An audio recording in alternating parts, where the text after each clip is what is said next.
Hi everyone, welcome. Let's see, it looks like my volume is at my volume's at an acceptable level, I'd say. Now, if you see or hear anything, or don't, and more in particular, that needs improving, please let me know. But welcome everyone. Let's go over to our landing page and see what is going to be going on here. We have, boop, there we are. Here I am, and I gotta add. One moment. We're doing this live, everyone. Or we're editing it live. I have to add the new link for Silver here. And movie magic? Yeah, there we go. It worked. Okay. So hello, thank you all of you who have come by to see what the heck is going on here with our Alien game. There's a lot of you. Just know that I appreciate you being here and welcoming you. I will try and keep an eye on Twitch chat, but I will not be able to be.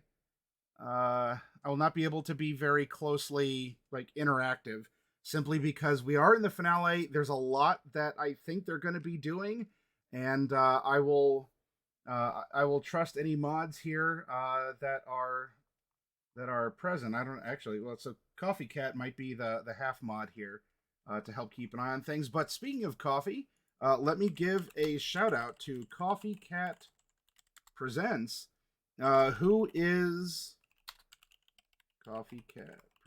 Yeah, spelled it correctly both times. Coffee is running things behind the scenes.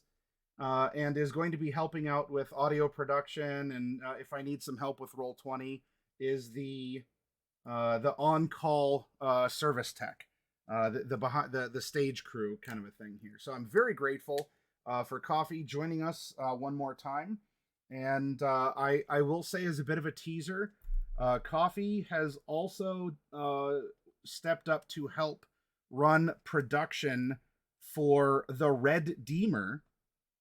The Red Deemer is going to be our Vampire the Masquerade 5th edition 3-part starter story tutorial kind of a thing. So that is actually going to be oh my gosh, I think we have 2 weeks, Coffee. We got 2 weeks to put this show together. Well, all right, it's like 2 weeks until the technical test, right? The cameras and mics. So 3, if we need it, but Vampire the Masquerade is our next one. We started with Heroes in Red for Cyberpunk Red. Then we have Red Space here for Alien RPG. And our next 3-parter is going to be the Red Deemer. So yeah, please make sure you continue coming around for that. What was that?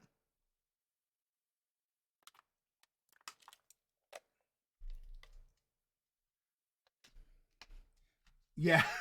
You have a little bit of experience with that, right? Yeah, just years and years. Yeah, just.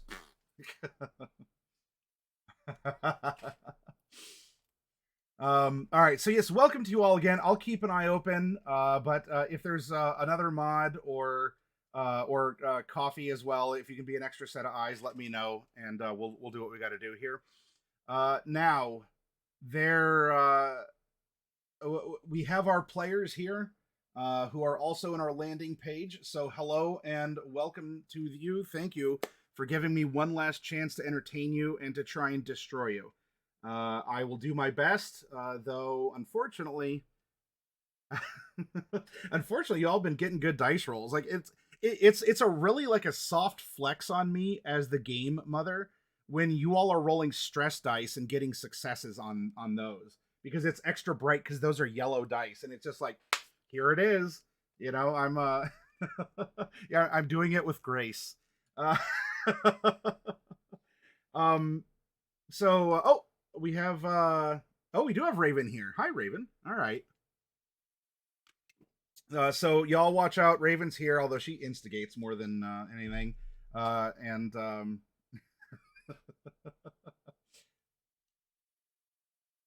let me make sure. Okay, so that's all here, and we're gonna get into a quick summary of what has happened, the story thus far. That's going to take us from our table talk, which, by the way, I hope you all have been. You've had a good week in the past. This past week, of course, there was some side chat about plotting and setting up for what is going to be conducted tonight, and we'll have the follow through on that. Well, thank you for being here, Raven. I do appreciate it. Oh, I'm sorry. Also, Coffee Cat, thank you for renewing your subscription. That does mean a lot to me. You are definitely one of the elder tier people hanging around these here parts, and I look forward to many more years with you, my friend. Okay, so hi, I am Matt. I am the GM in Alien RPG. That is the game mother, and it will be both a thrill and a challenge to see how this story will be managed from the inside from our players. Now, not just referring to them as players, as they have their in-character names. The top two characters you see on our landing page here, Danner Zarin and Isaac Johnson, are holdovers from a bygone age. I mean, 7 whole years ago. And if you're like, come on, you're being ridiculous. Have any of you thought about our actual last 7 years? How much has changed? Anyway, so bad things had happened with their recovery mission. They went to sleep in a pod and were recovered later by the crew of the Emmet, who is not a part of the UPP, the United Progressive Peoples. The Emmet is a research ship for the independent colonies. After being picked up, they were questioned. What was going on? Some connections were made. Maybe there are still secrets withheld. I don't quite know myself, but we'll find out. And, well, after getting the crew together here with Chief Science Officer Dr. Cyril Iskander and Chief Security Officer Gunnery Sergeant Jim Danner, retired. I'm sorry, Master Gunner. Yes, sir. Oh no, I'm sir. Yes, sir. In the Marines, right? Sir's twice in that branch. Oh, oh, that's right. So okay, yep. Well, thank you for for the refresher on that. I like that saying. Uh, this is immersion in role playing, actually, everyone. So anyway, so as they were together, comparing notes, finding out what happened, what is the giant so-called space potato that the Emmet was kind of lingering around and getting not readings on, including even catching a sample that had been thrown off of it by apparently an explosion of some kind. Well, things started to go pretty poorly. The Emmet had a hull breach in its port engine. Yes, and the starboard engine had a shuttle collapse into it, as apparently on the pickup from the initial exploration of said potato, there might have been some kind of hitchhikers that had come aboard undetected, or were at least holding onto the outside, as some strange creatures with very alien biology have started to infest the Emmet. And where we had caught up with them in the prior session was a lot of the crew had been going missing over time, were abducted or just straight out killed, or as the crew had learned, been infected. Something has happened, such that there are some living people who are sort of bleeding from the inside out. Their eyes have turned red. They do not look in a very good state, and neither did the synths. And a lot of other metallic things that this creature has touched or scraped or otherwise kind of rusted, is the common term that's been adopted. Now with the Emmet effectively dead in space, and this hive barreling down on them, the crew is putting together clues desperately to try and come up with some kind of a plan. And I'll tell you, if y'all didn't catch the game last week, please look in the VODs, or if you're watching us on YouTube, hi and thank you. Not only as players were they paying attention and pretty clever, but boy howdy did they rock successes on the various very stressful calls that had to be made.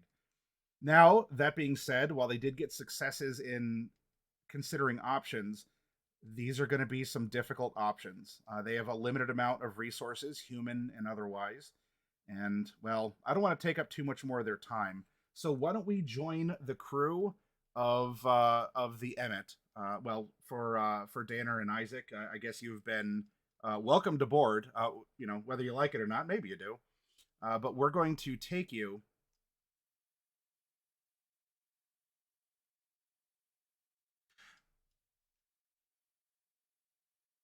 Yep, but right now you can hold something and fog a mirror, so welcome aboard, kid. You are crew. Because there's only maybe 10-ish of you. A little bit more, but yeah. All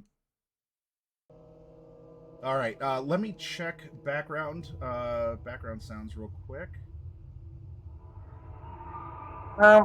Ambient music seems to be fine, and I'll monitor your all's voices too if anything on my end needs to be adjusted there. So the plan is to burn the big potato? Close. The plan is to use the engines on one of the ships that makes up the potato to go big bada boom. And then the survivors here, we take the red shuttle and hold out as long as we can as we detonate our own vessel to kill what's on it. I would also suggest, Cyril, what's your opinion on this plan? Dead man switches. If all 10 remaining survivors' vital signs hit 0, it detonates. If all of us die, it detonates on its own. What do you think? I'm not against that. Because then it's no longer protecting us, it's protecting whoever responds to our SOS. Assuming what attacked us hasn't attacked them already. Well, there's not been any ships within sight, so they haven't attacked them yet.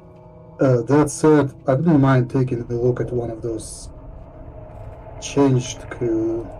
I would want to make sure that their life signs would not be mistaken for ours.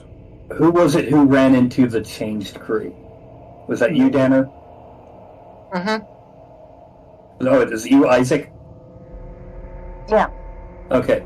Was it on the port side or the starboard side? Port is left as you're facing forward. It was near the cryo area. The fridge. It was in the cryo area when I was walking around in the vents. Can I see the map, please, Matt? Yeah, certainly.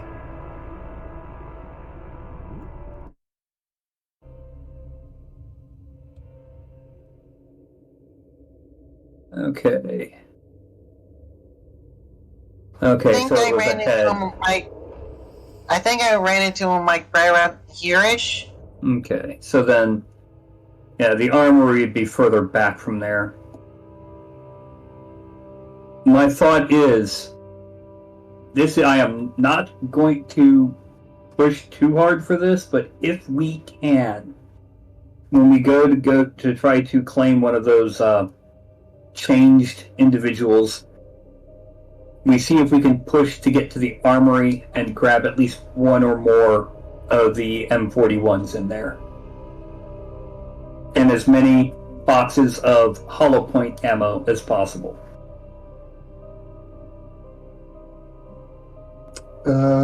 No, I'm no specialist in combat, so I will defer to the chief of security at this, unless somebody can convince me otherwise.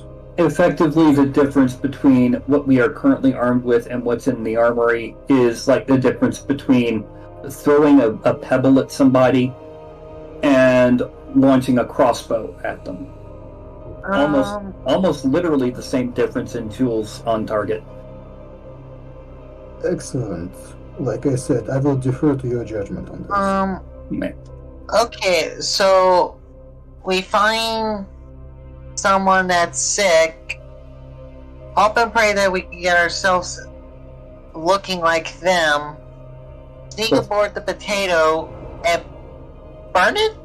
And we rig the engines on one of the ships that comprises the potato to self-destruct. I wouldn't say burn, it's a bit more energetic than that.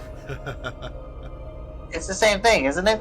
That depends. Is a F1 motor car the same as a light jog? A what? Old racing stuff. So effectively burn it. Old racing stuff. Didn't we need bits and pieces of some of those engines to repair our own engine? Yes. At least one of them? Mm-hmm. Yeah, there's at least two ships that make up the potato, if not more. My money would be it's probably close to the 4 from the size of it. And we were going to use pieces of the one that is their former ship to do what we can to repair ours, if we can, and if we can find a way to get these things off the ship.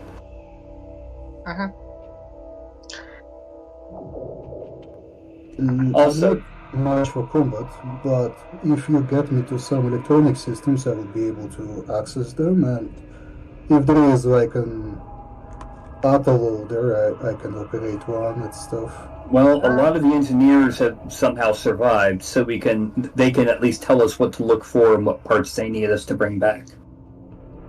I also know a few of the parts. That's actually valuable. I'm not sure we should take a child there, though.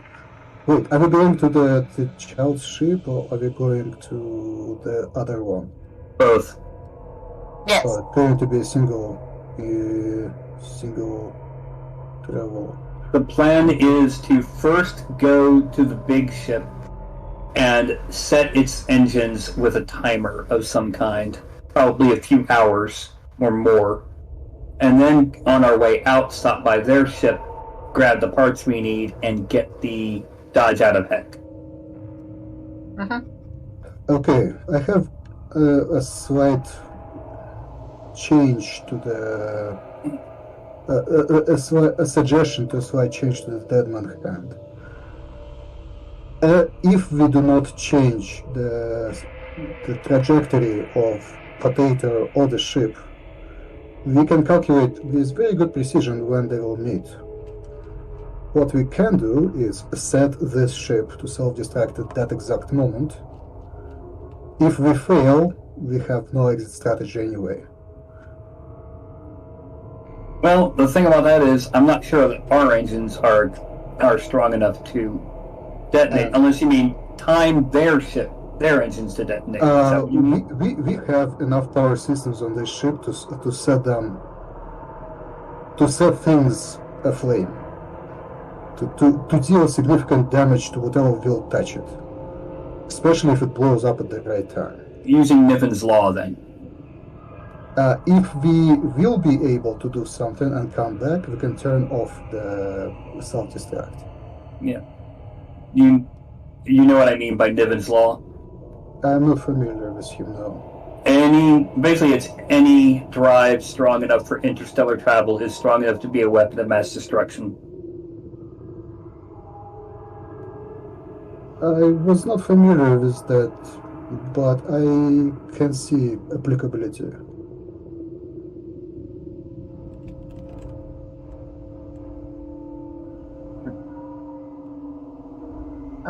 Well, whatever we do, we need to do it. Whatever we do, we need to do it fast. We have the most insubordinate member of the crew here. Let me set him down. Ah.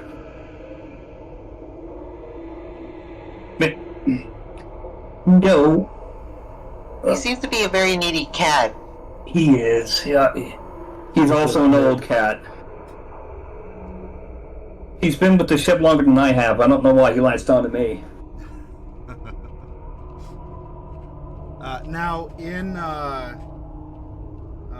for terms of the cinematic storytelling that we're engaging in, as we're taking mostly that style of play. There are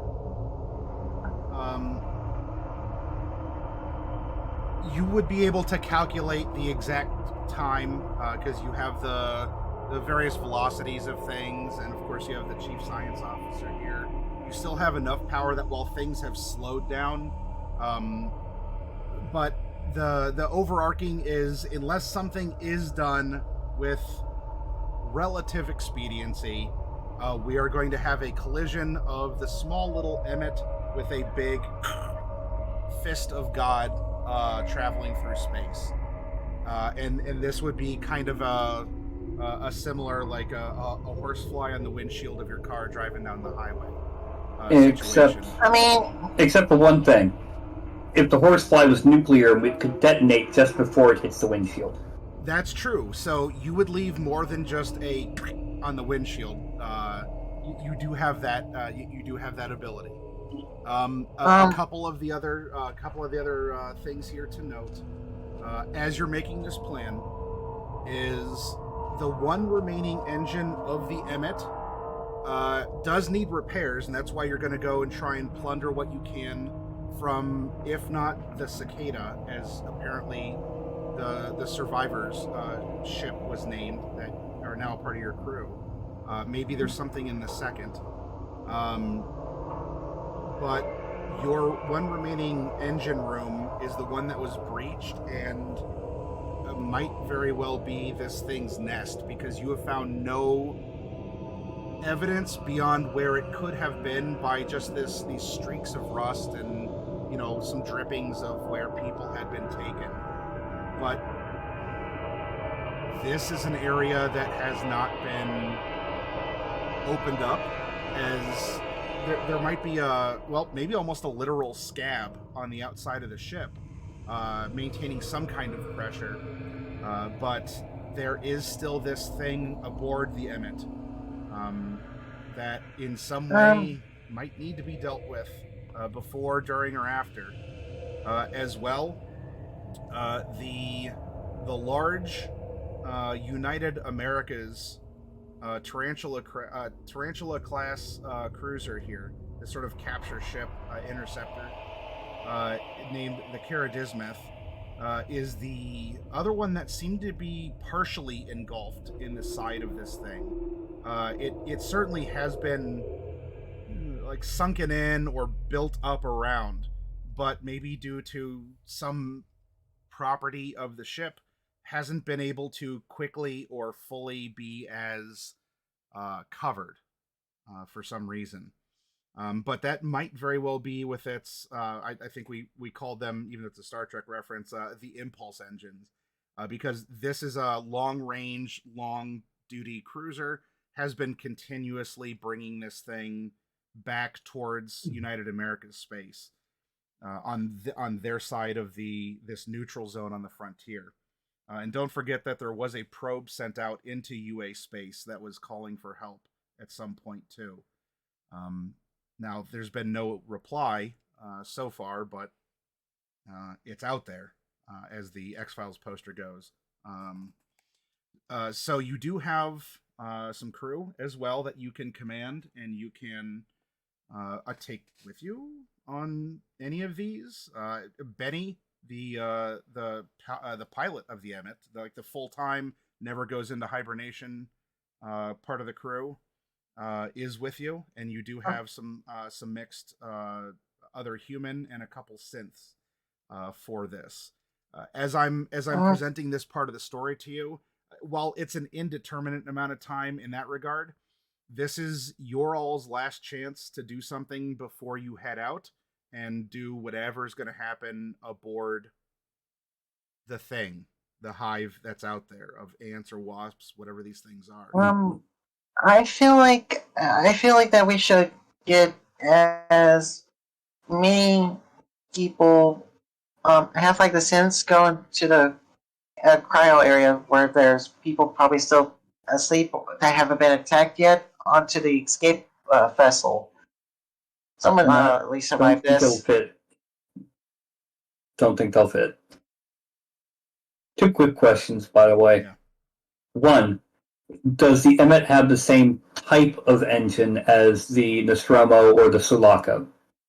No, the engines are UPP engines, which was part of why it could operate in this neutral zone, and the UPP would be less likely to board it or take it or something because it's giving off their engine, whatever, ions or signals. I meant the overall method of function, where it's an ion drive fueled by a reactor that uses water as its reaction mass.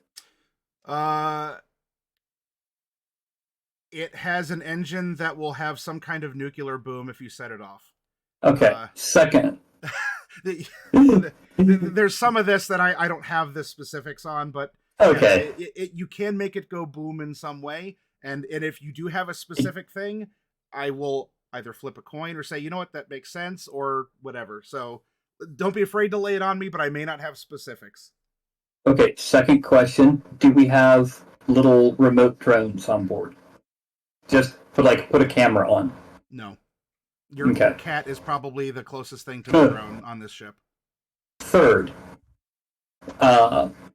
do we still have access to control over the reactor besides just setting it to go boom?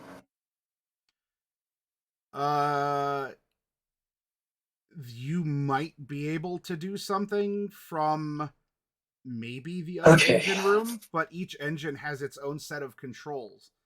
So you might be able to work something or at least explore that as an option, but it is not a guarantee.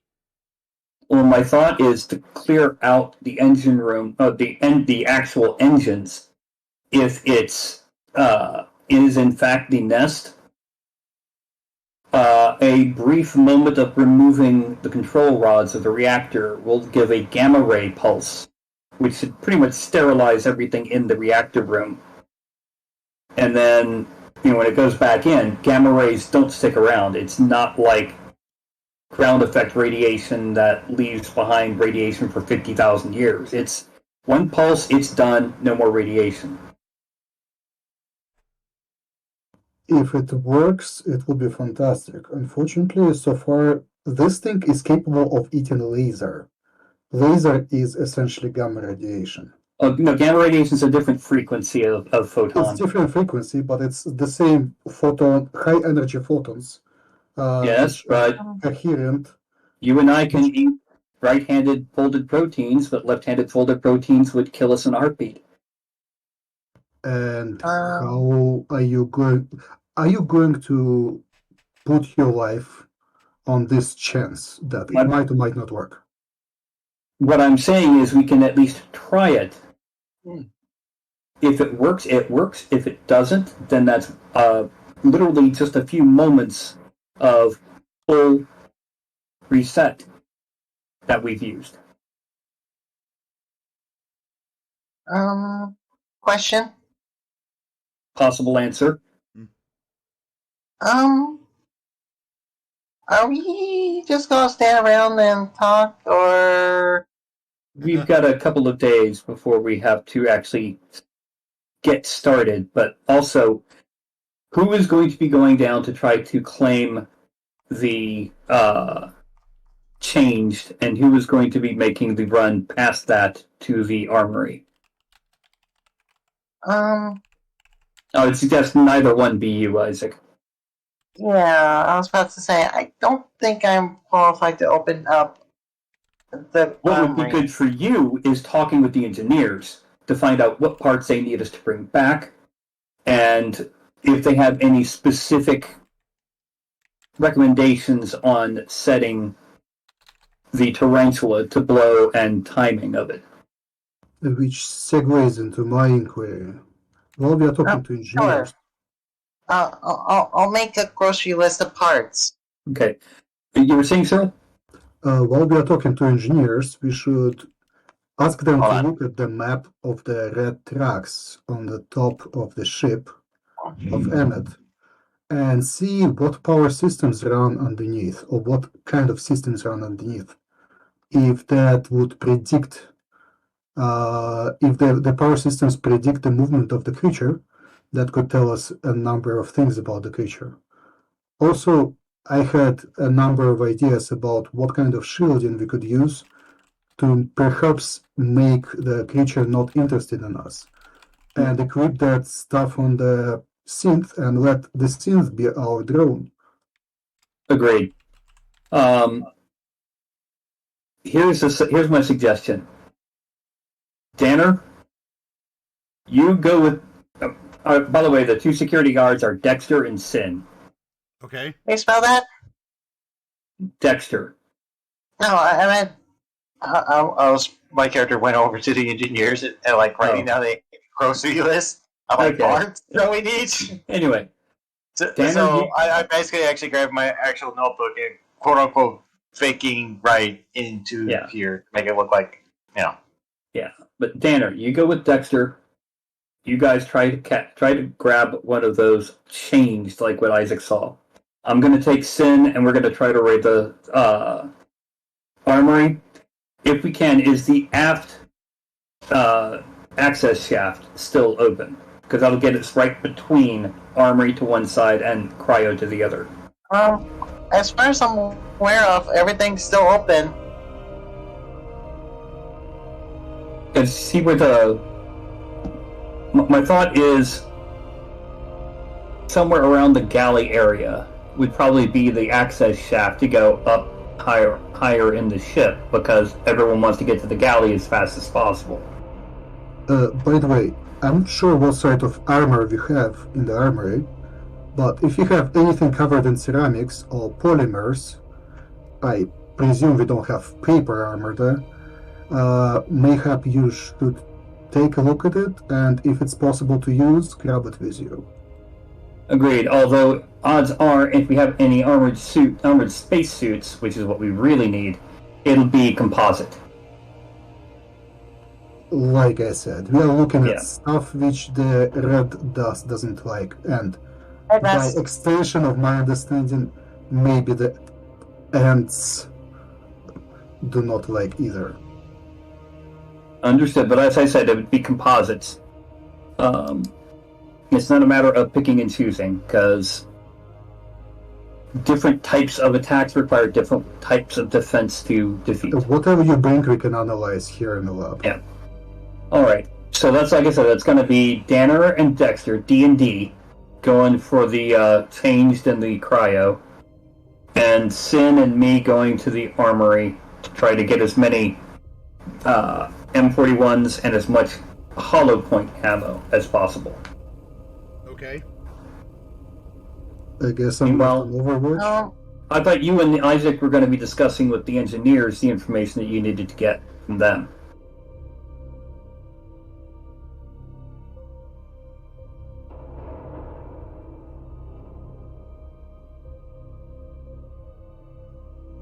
I more or less got a list here.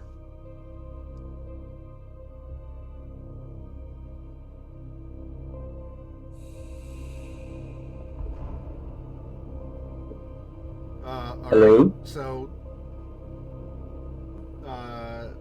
we have a split mission to the armory. and to Cryo, and then Cyril, Isaac, and the person from engineering are going to try and gather information. Yep. What about I'm writing down the medic? information. What about the 1 medic and the 4 science officers you have? And also, remember, you have to go and activate them, but you do have the 2 generalist synths up here in the upper deck of the synth bay, though you have not, and until you speak this synth into existence, one of the 3 remaining stooges has survived abductions, attacks, or being corrupted by contact with this creature. And you can have so the 1 synth is active and with you. We don't know which one yet, but you got to tell me.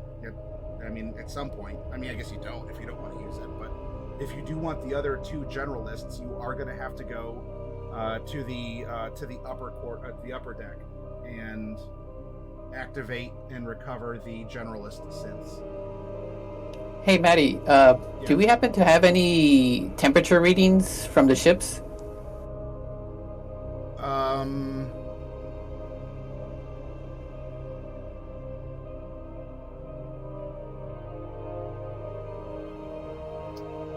I imagine that you could pull that up if you go to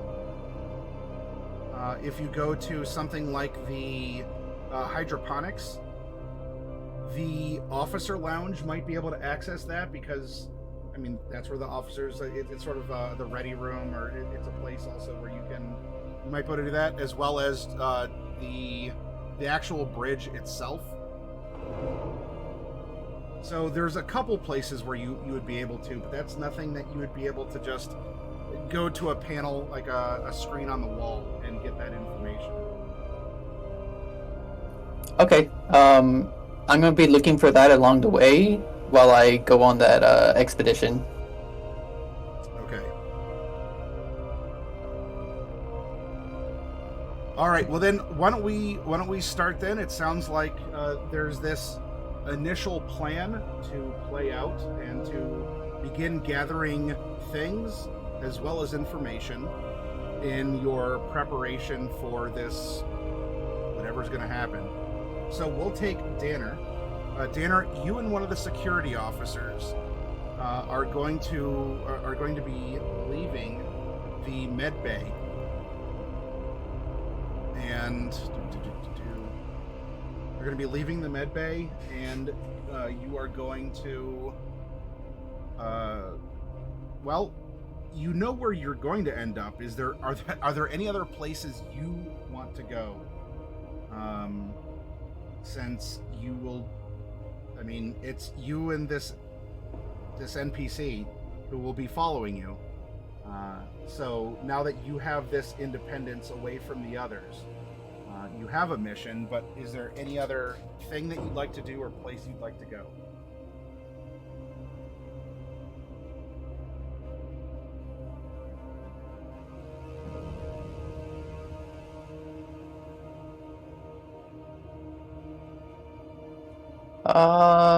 Maybe, let's see, actually, I can't see where the med bay is. Med bay? Oh, gotcha. Here, right in the middle.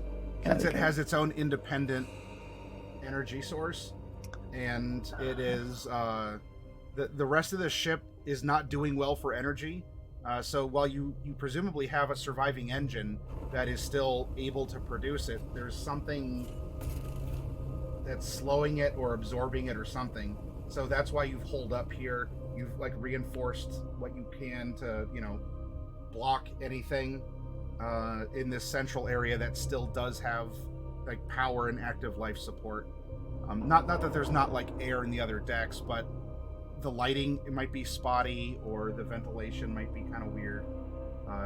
So yeah, you are in the middle, the very middle of everything right now. Okay, I'd like to go to maybe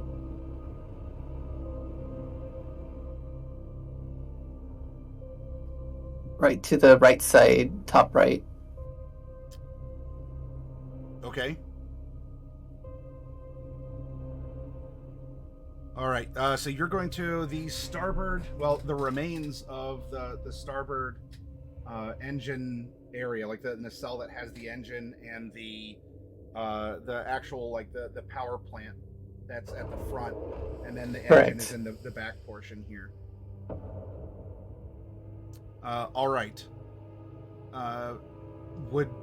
Do you want to get an EVA suit before you make that trip, just in case? Yeah, I'll take one of those. Okay. As the wake of everything that happened, this part of the ship has been sealed off just in case, and everything else was kind of contained to what was known to still work and function. Okay, so you're going to leave here. Do you want to get your EVA suit in the maintenance bay, or do you want to get your EVA suit? There's a couple. If there's just the two of you, there's a couple spares, of course, that are up in the bridge section. Yeah, I'll go to the bridge section. Okay. All right. Well, you say goodbye to the others. It's you and a security officer here, and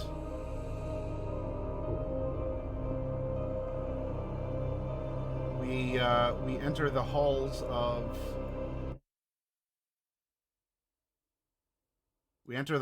the Emmet here, as you are continuing now to walk through.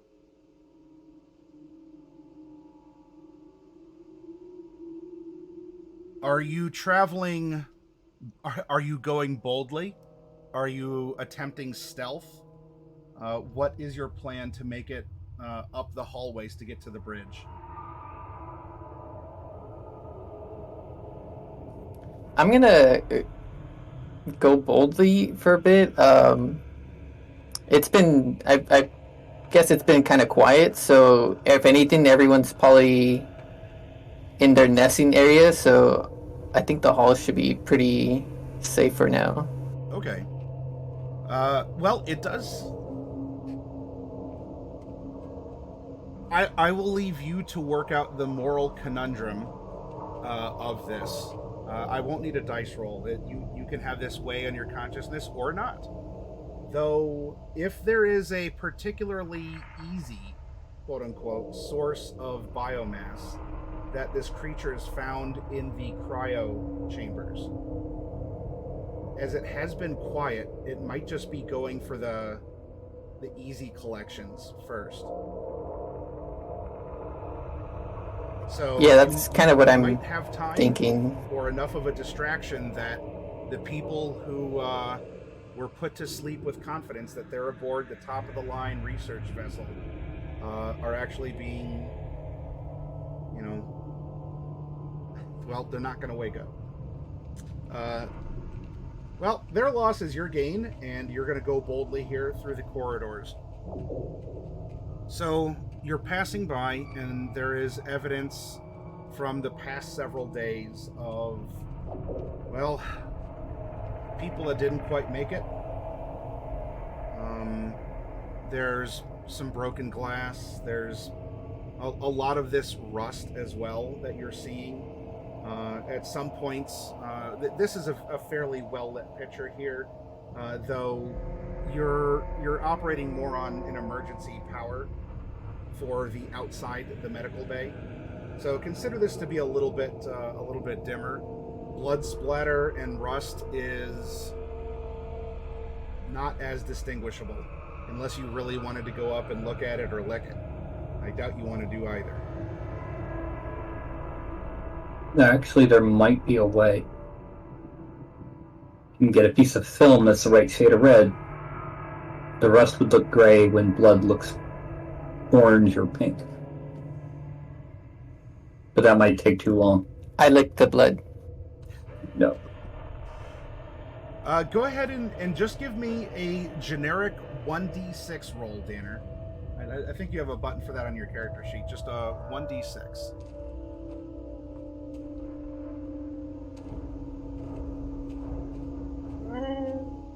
Okay. Now, I want you to roll one more time. This is for the security officer.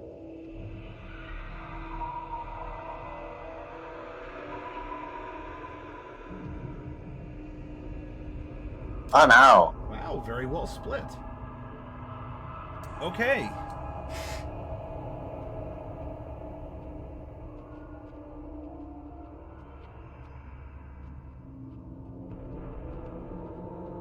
Now I want you, Danner, to make an observation roll. As you think you might have heard something, and while you are going boldly, this is going to determine.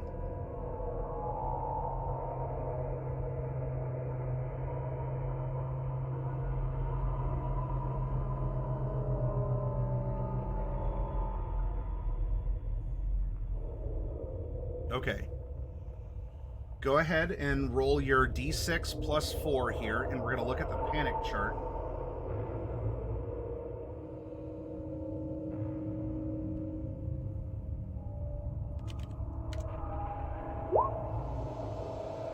Oh, no. This is Oops. a 10.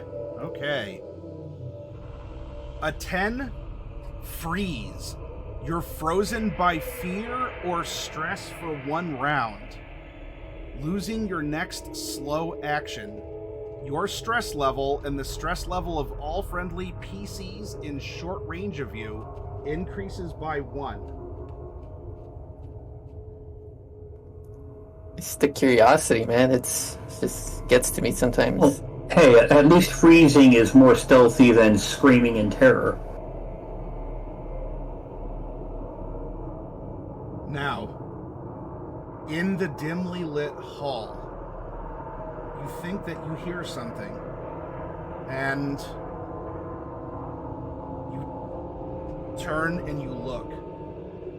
In the red light, there is motion, red on red, as a part of the wall that might have just looked like some wreckage or something that was just sort of torn up, like different panels or broken things here, moves behind the security officer, who unfortunately rolled a 1. Oof. I'm sorry, Dexter. You freeze as this thing begins to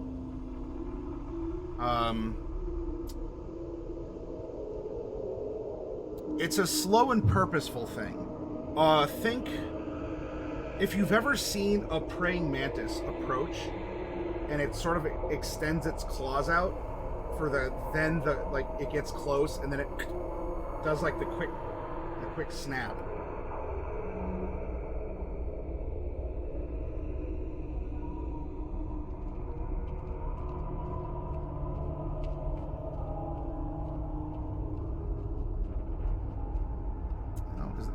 That's the one that I wanted.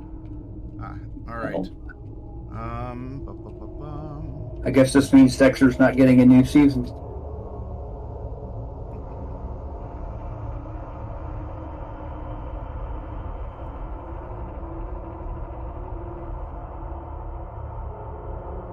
That's the one.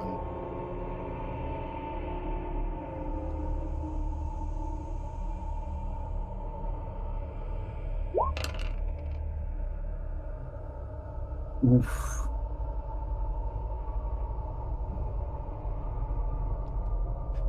The beast launches through the air, grabbing its victim. It attacks with what it did. If it hits, it immediately drags them into a neighboring zone, dumping them on the floor. The victim is, no longer in sight. So, Danner, as you are frozen in this panic, and you see a part of the wall, just reach out and, you have the security guard looking at you like, Danner, like, what's wrong? And this thing races off. and up into one of the vents. Now, Dinner, it left you alone. What are you going to do?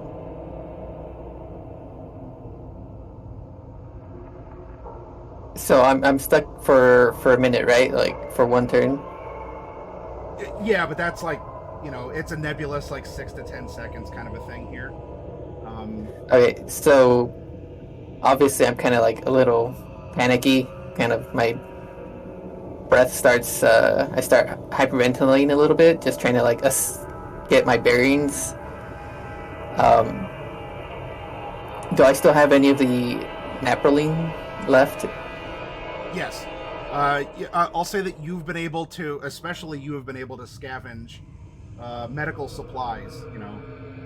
Being a man of medicine aboard your prior ship, you want to make sure all the supplies are hoarded where they need to be in your pocket. So you do have another dose. Okay, so I take a dose of it and start to become a little more careful of what I'm doing, because I'm gonna continue on forward as quickly as possible. Okay. Well, congratulations.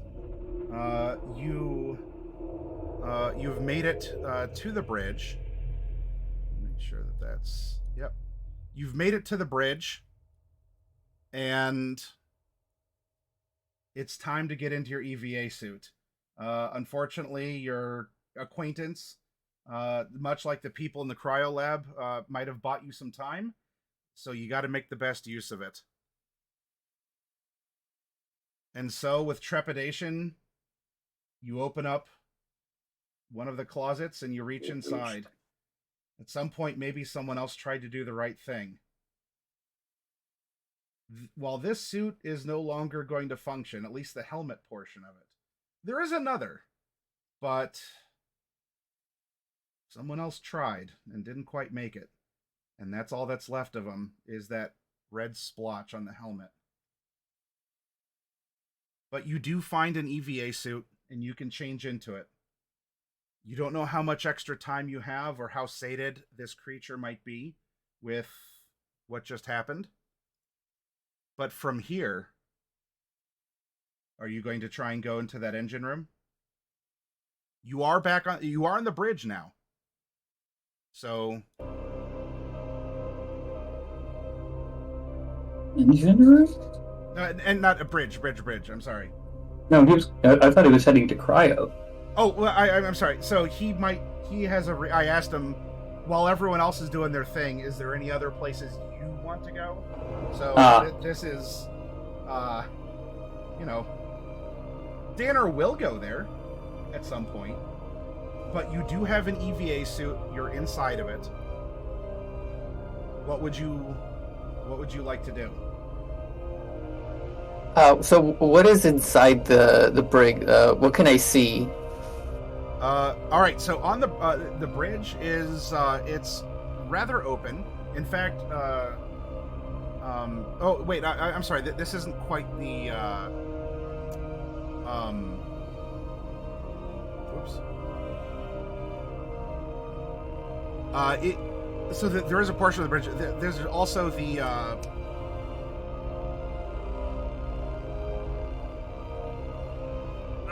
I'll just show you. It's the thing that there's also the bay that this is placed on the map background. There we go. That had the sample, so it can open up to space. Also, that asteroid is here. The bridge would be like here as well, but it's not. So yeah, sorry about that. That's why on the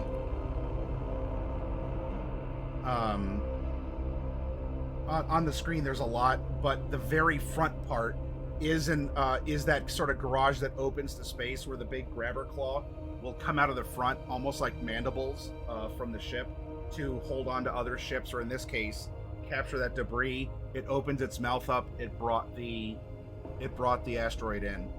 So there is an airlock. That's what this half and half block is up here.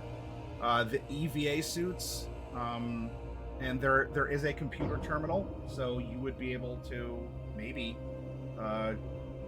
access information, including the temperature you might have looked at before, or other records too.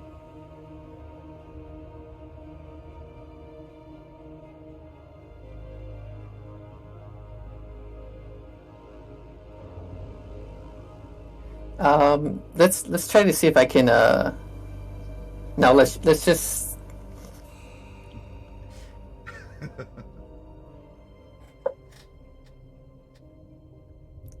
I'm gonna try checking the temperature. Sure. Okay, so you're spending a little extra time up here, and as quickly as you can, anyway, you're trying to tappa, and just things are active. It's not like covered in, a lot of bad stuff, but go ahead and give me a Comtech roll as you're trying to access this. Over the couple days, it's a crash course. There's some similarities to what you're used to with UPP tech, and you've had to learn things along the way. So I'll say you can roll it with a +2. Also, don't forget, everyone, for the crew, you have these last remaining fickle god favors you can invoke. As obviously, I plan on at least using. Yeah, I plan on using mine sometime tonight. So you can roll Comtech at +2, and would you like to use any fickle god favors for this?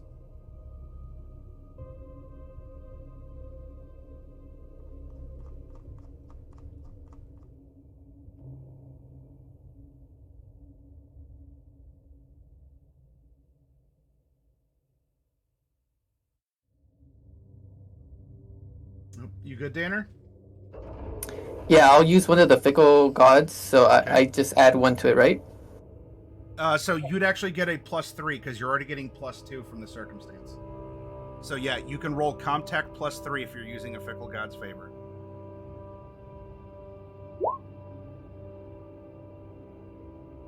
Oh no. Okay. Though that should be 5, as freezing did increase your stress dice to 5. Now, so a panic's going to happen, but this could be another success. Go ahead and roll one more d6, just a generic one. We'll see if that is something.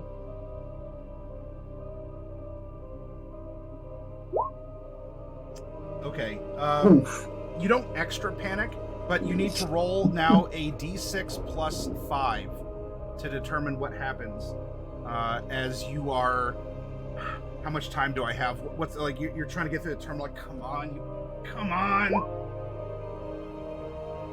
All the mice in this era still use the little trackballs.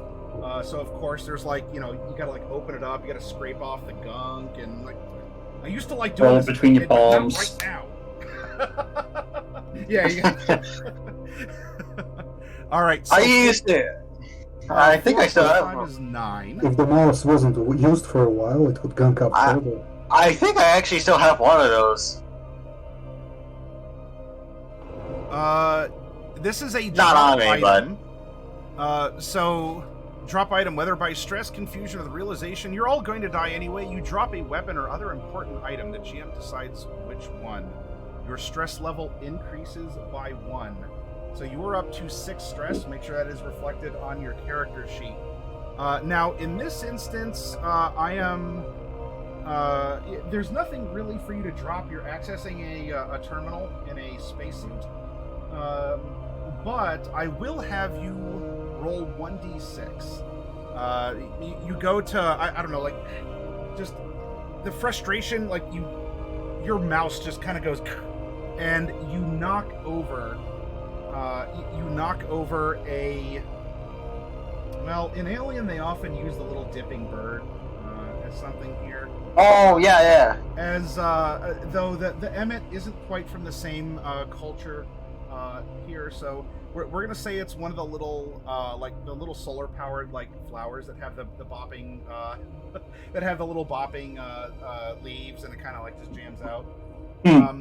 You knock it over, and it clatters. And I mean, there's really no other noise going on, and you wouldn't think that a little plastic, doohickey that brings a modicum of peace to the people in the depths of space could make so much noise, but it does.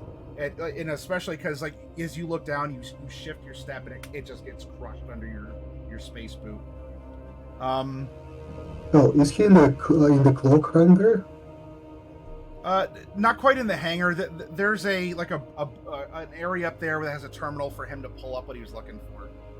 If he wants to be in the hangar, he could be in the hangar, I suppose. But he was indicating more of the bridge. Okay. If it was one of the ones where Cyril was working, it could have a Newton's cradle.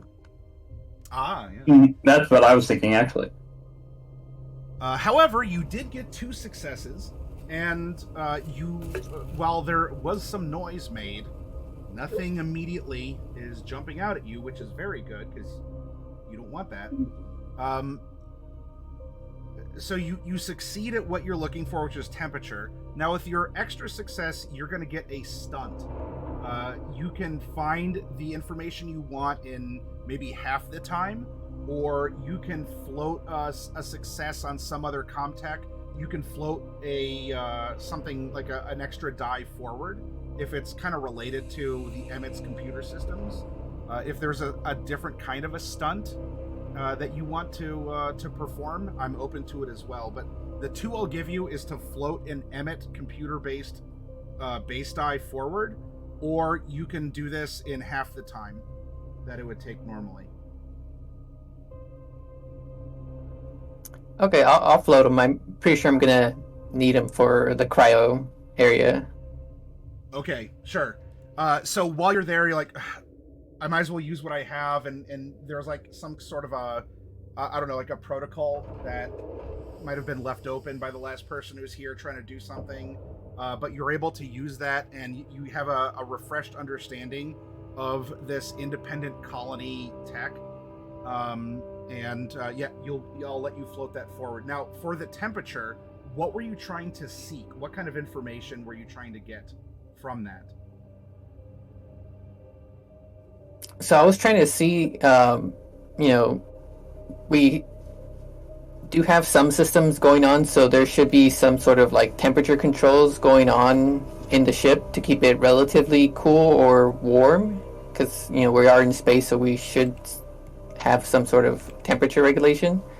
I was trying to see maybe like if the engine room or some of the cryo areas have different varying temperatures, like some 2 extremes of either hot or cold. Okay.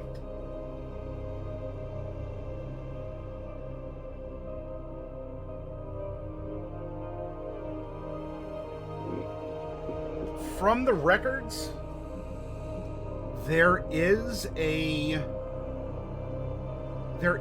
warmth. The engine room, where this nest is thought to be, is very warm.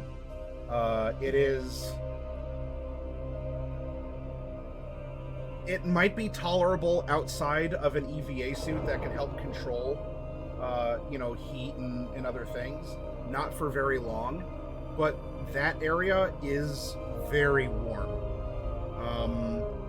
Everything else is reading what you would expect to be normal, I guess, for that part of the ship, though the cryo supply is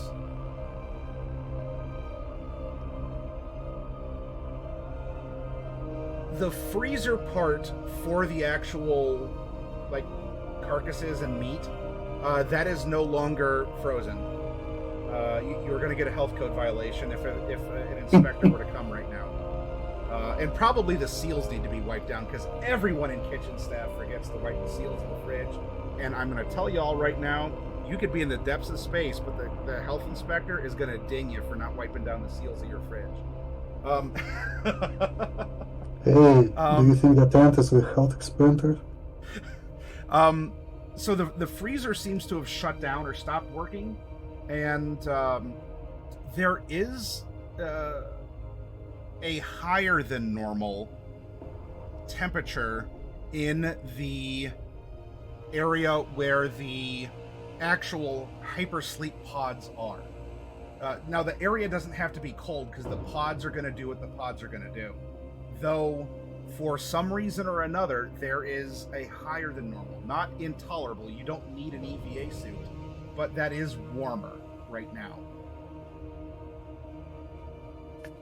Okay, sounds good.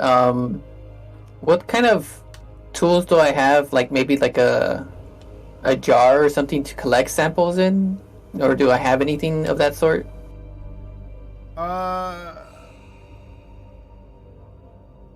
Yeah, I mean, if y'all were stationed in the med bay, there's all sorts of petri dishes and test tubes and jars and storage containers.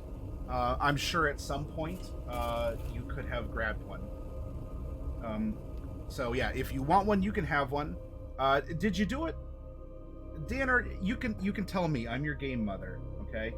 At worst, I mean, I still love you. You're my player, but I might be disappointed in you. Did you let anyone know that you took a jar with you? No, I'm kind of trying to do something here. I appreciate your honesty, Danner. You absolutely may have a jar. It's okay. I'll keep her secret. Alright, so I start making my way out into the supply cryo area. Okay. Are you now moving there? You're gonna have to go back to the central area. It doesn't mean you have to run into the others. But there is a lift down, or there is the ductwork. Isaac easily fit through it. You might be able to squeeze through it. I mean, in a spacesuit, I might need to force a roll of some kind, like a mobility roll. Do you want to crawl through the ductwork? Do you want to just take the elevator down in there too? That might be a little noisy. How would you like to do this?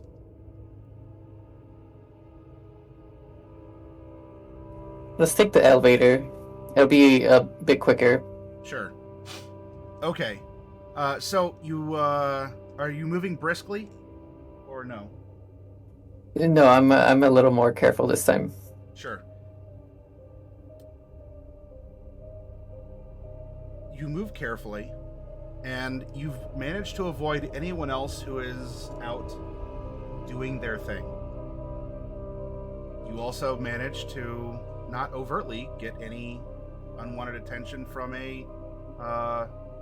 your visitor.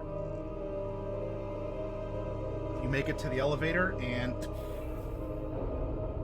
you start going down.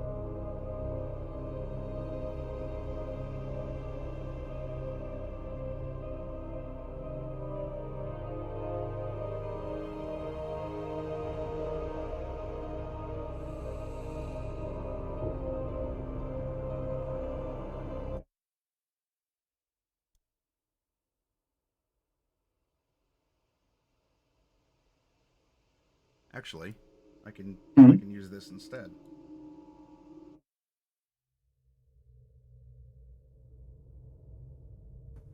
Oh man, more hallways. Yep, more hallways. Although I want to do something here. I'm going to put you on another page while I make sure that... Oh, you know what? I'll just do this. I have the art for it. I'll just drag it over to... Boop, boop, boop. Something you might see... but I'm gonna put it over here for right now. Just little happy picture in the background right there. It's colorful. It's very well composed. It really conveys a little scene of just life in space. It's picturesque, really, if you think about it. Vibrant. Very, yes. It invokes visceral emotion. Yep, emphasis on viscera. The elevator doors open.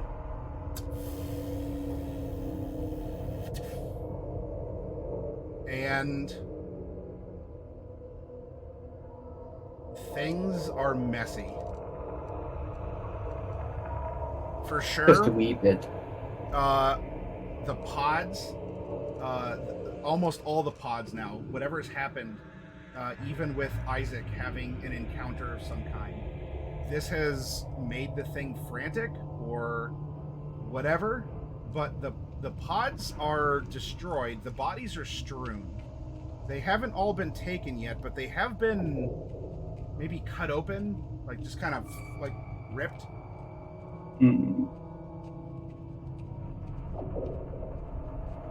But it is dark down here. It is very red. And the elevator wasn't too subtle. I mean, it took you directly there. Not that it was like clang, clang, clang or anything like that. But, you know, it just made that open sound, and here we go. You are met with this scene. The stasis pods on either side of this part have just been popped and harvested. And there's a lot of bits and parts of people all over the floor.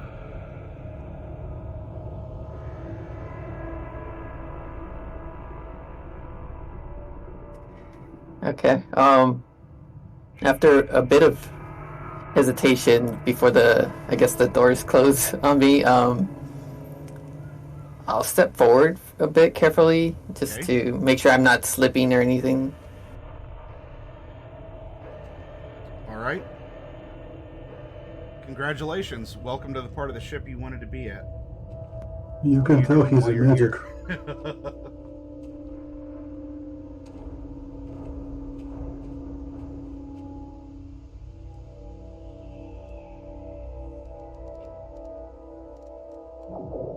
The original plan, and of course, you know, plans change, and what's a plan but a list of things that can go wrong? The original plan, I think, was for you to try and recover the walker, whatever the infected that Isaac saw in his vent crawl. Is that still your plan or your goal, or have circumstances changed? Yeah, it's changed. I'm kind of more of a self-preservation mode right now after getting that kind of a scare. I don't think it'd be wise for me to try and drag something or someone back up with me through the elevator, making all that noise. Okay. I'd like you to make another observation for me, Danner, as you're heavily considering your options.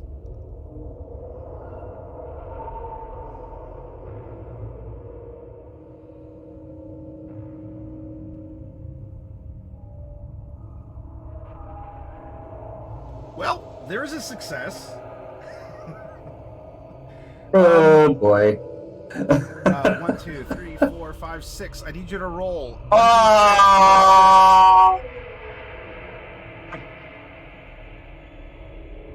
Can I just say, oof?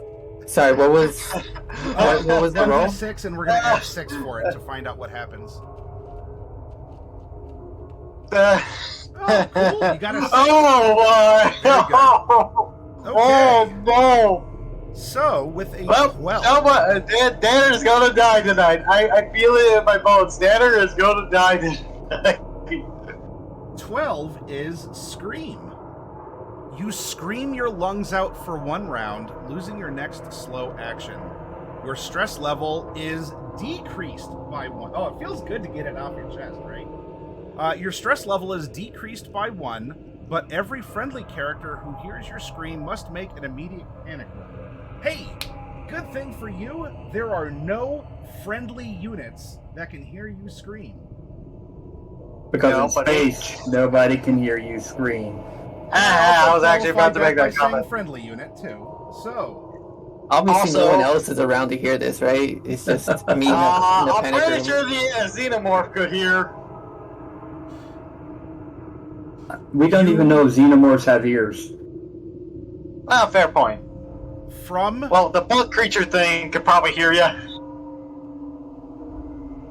From a darkened area, as you're looking around, a familiar movement, at least, a vague shape, is crawling. And, well, as this is emerging, you do at least get a glimpse that there is quite a trail.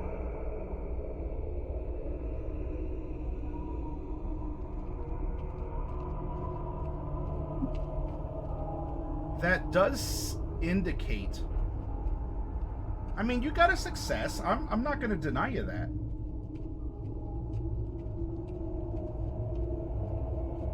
But you scream as this thing is emerging. And it is some horrific bug you've either heard about, you've read about, something along those lines. And you are while you're not right there, you're not right up against it. It's only just emerging. And we had you coming out of the elevator, and you see the popped pods, and you're looking around.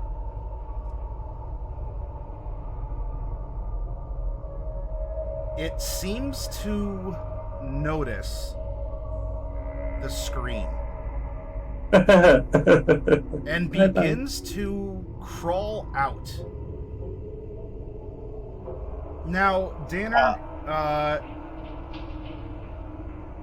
I'm going to house rule something here. You did. It only takes one of the face huggers to induce a panic. Now, I mean, of your 6 dice, 4 of them turned out to be pretty gnarly results here. And we'll have a flashback, right? As you're observing, your mind is on. You're trying to make connections, and this is feeling like the Cicada all over again. That this is everything is red. There's the bodies. There's the blood in the halls. As you're screaming. And even like on the Cicada, you fall in this gloop of parts of, well, I mean, it's blood now. I mean, some of it might be more the consistency of, a slushy, as they're kind of like they're completely unfrozen. But you slip and fall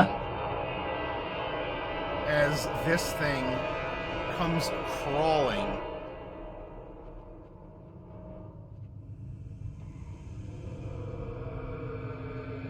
Comes crawling out.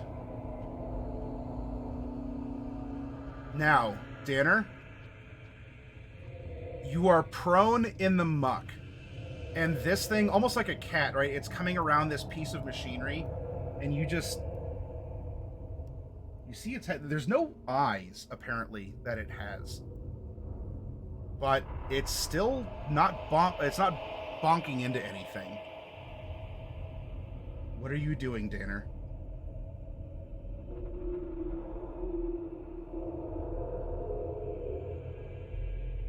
Are you staying still? Are you getting up? Are you throwing... And I was gonna see if I could attempt to maybe throw something against the wall, like maybe a chunk of meat or something. Ah, okay. Sure.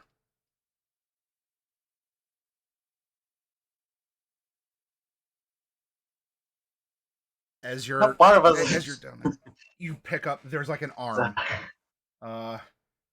Not appreciating the irony of being lent a hand right now.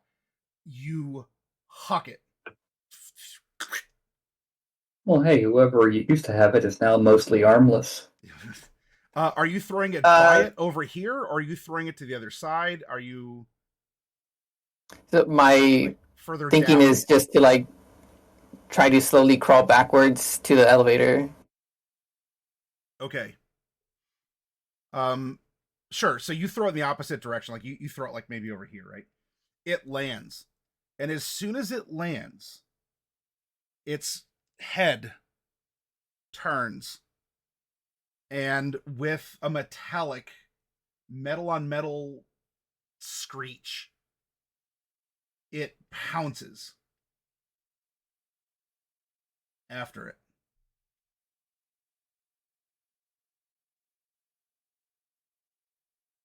Playing fetch. Roll a mobility to get up and get out without slipping and sliding.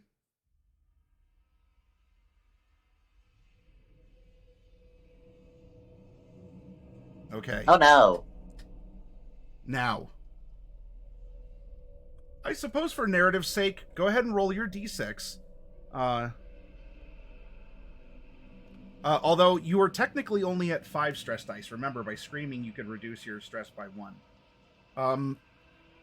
But still 3 successes, and you have 1, 2, 3, 4. So it would be a modified 4 plus 5 is 9. This is another dropped item.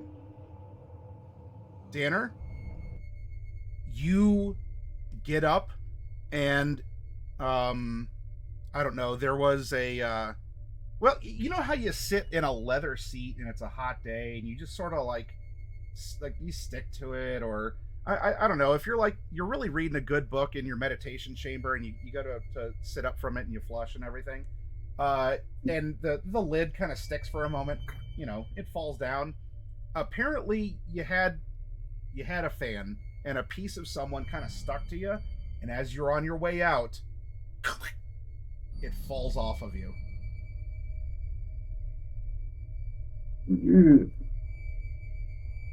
And Danner, with a screech, this thing bounds over.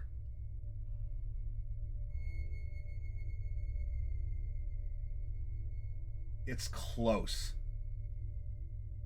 And it opens its mouth, and some mandibles or something, also, almost like the maw of the Emmet itself.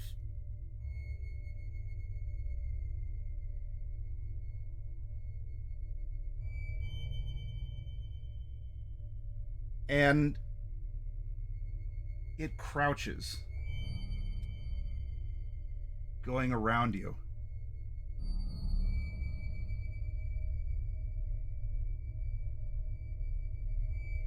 There's no audible huffing or sniffing like a dog might do or something else. But as you're there, it's just going around. Now, you haven't moved. But Danner, what are you doing in this moment? By the way, this thing is a lot bigger than you. I will adjust the token accordingly.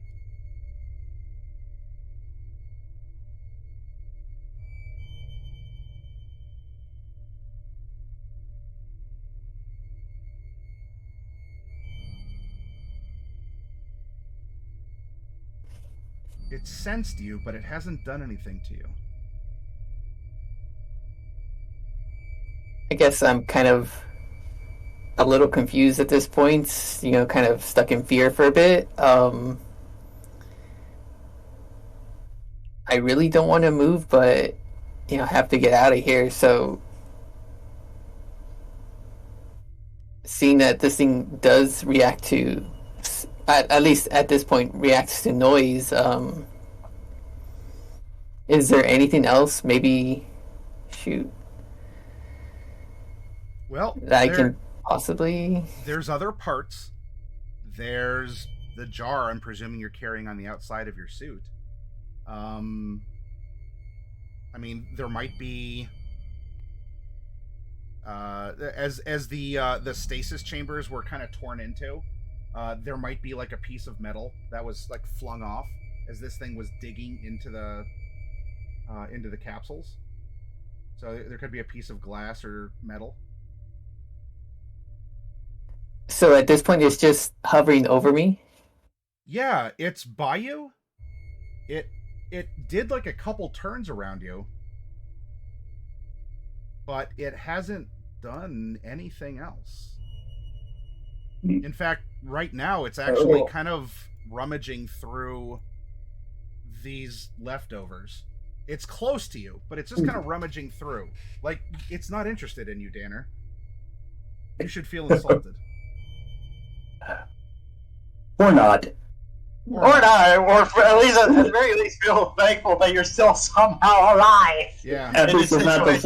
Man, these independent colony spacesuits have this sort of like warmth generator, and right now the crotch area is it's very warm.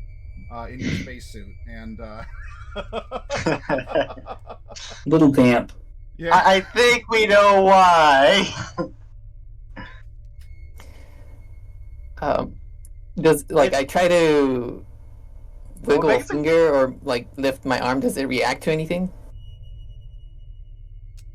you lift your arm and it flicks its front of its face towards you, and then goes back to rummaging.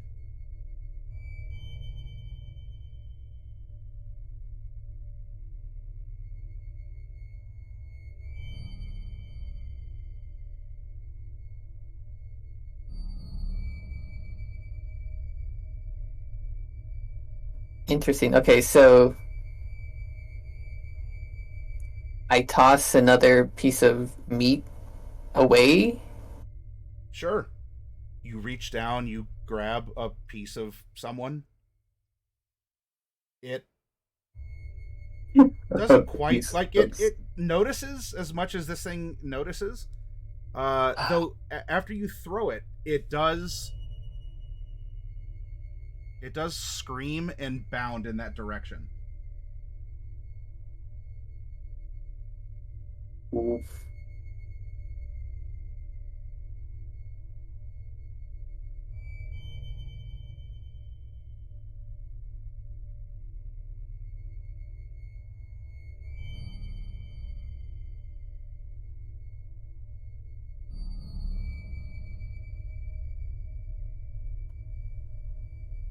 I'm gonna probably do something stupid, but Okay. I tap my finger on the floor.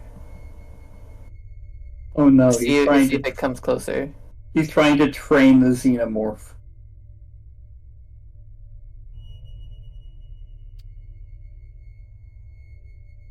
It comes over from the investigation, and as you're tapping,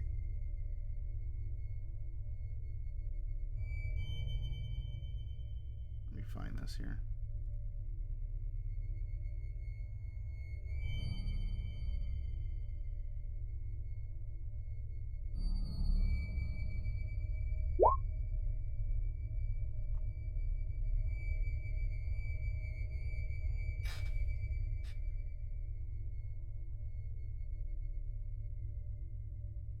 Now, you don't need to worry about gaining the stress, as this isn't the first time here, but it is thinking, and ends up. This is not a.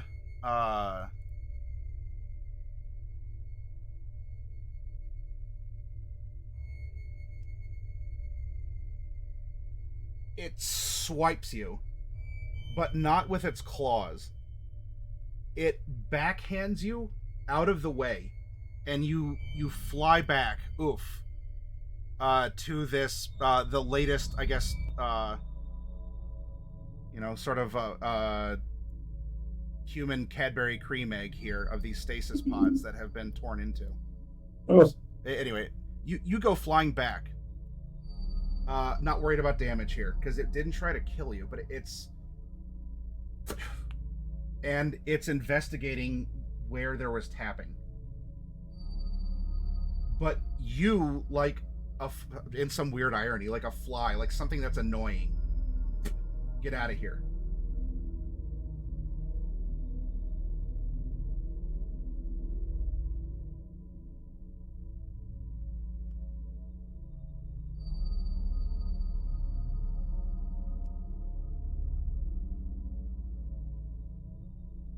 Now, conveniently, it sends you flying back to the elevator doors. They're closed. And presumably, unless Isaac is being mischievous and like, haha, and hits all the elevator buttons, it hasn't been called back up.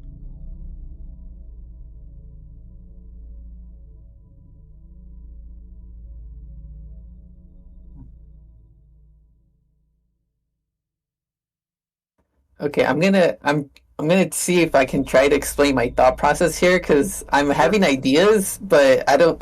If you They're gotta all talk out of character, that's fine. You can just yeah, they're sort of all narrate what's in your brain, and we'll translate it.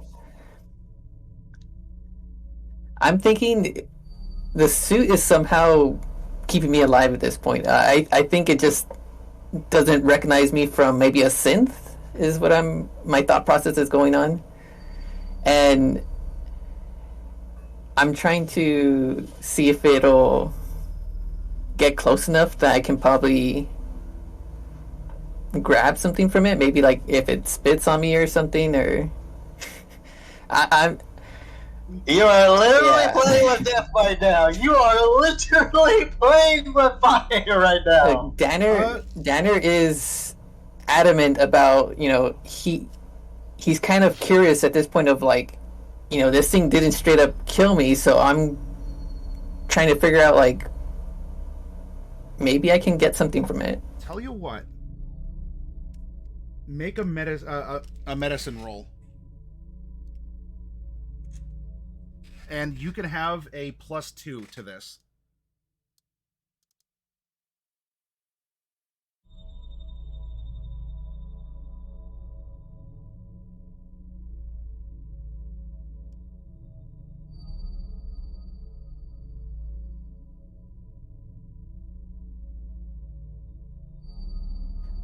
Would that be the medical aid? Yeah, Part, or- it's in. Yeah, I'm sorry. I think I just had old other RPGs on the brain. Yeah, what the medical aid roll? That's fine. And you said it was a plus. +2. Yep.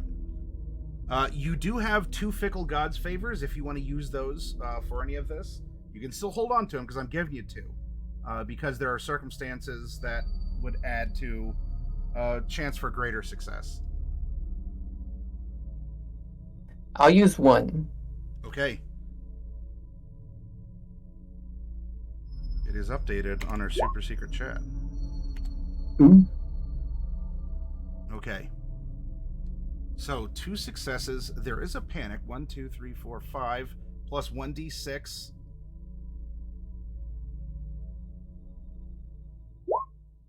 Nine. Another dropped item. Okay.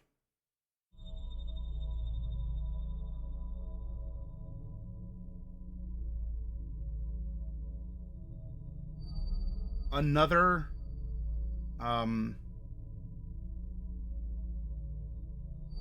you're thinking about this, you're playing with fire here. And you go to reach for something, maybe to try and lure it over, maybe if it would let you touch it or something.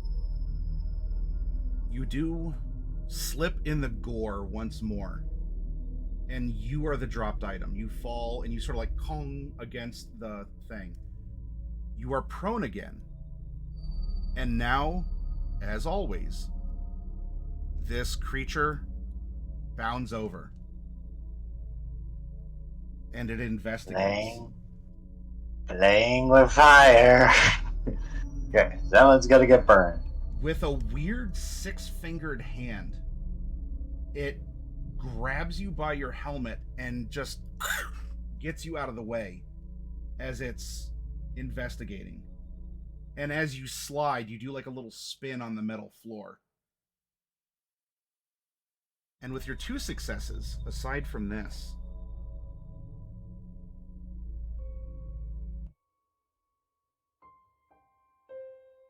well, the synths were attacked.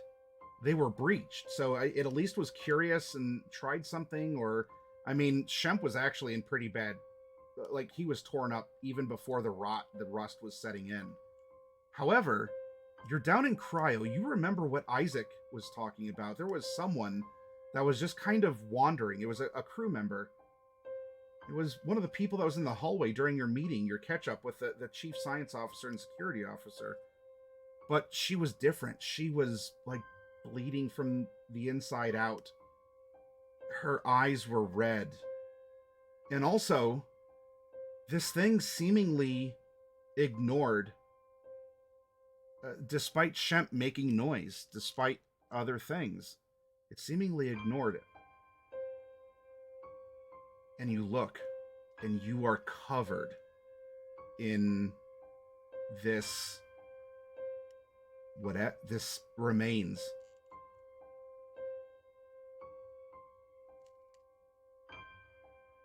You're covered in the blood of everyone else that was down here. But in this light down here, there's an odd kind of a little glisten to the blood. That's not blood. It's like metallic. It's like flakes or something as well. And there's a very good chance that if you could increase the floodlights here, it's not just blood, but a lot of this rust. And you could tell from when you first entered, it has been dragging parts of people into here. And the temperatures, it was slightly warmer in here, but it was definitely warmer in the engine room. This thing completely ignored you, standing there. It even was annoyed that you were interrupting it.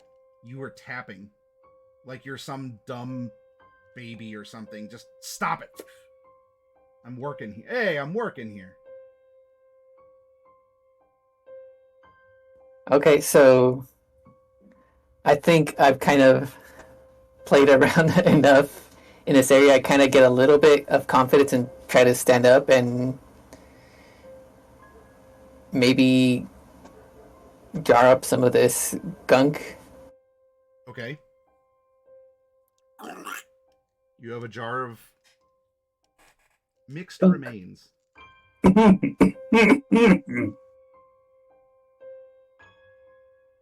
You can call it none such. It is mincemeat.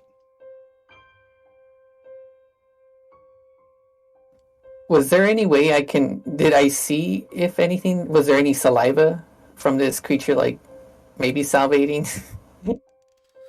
I know I'm continuing this, and I'm There's sticking my hand back in the fire. I will tell you that when it was, I guess, scanning, listening, sensing, with its mouth open, and the other little like mandibles or something coming out, it did have some kind of a liquid that dripped out of it.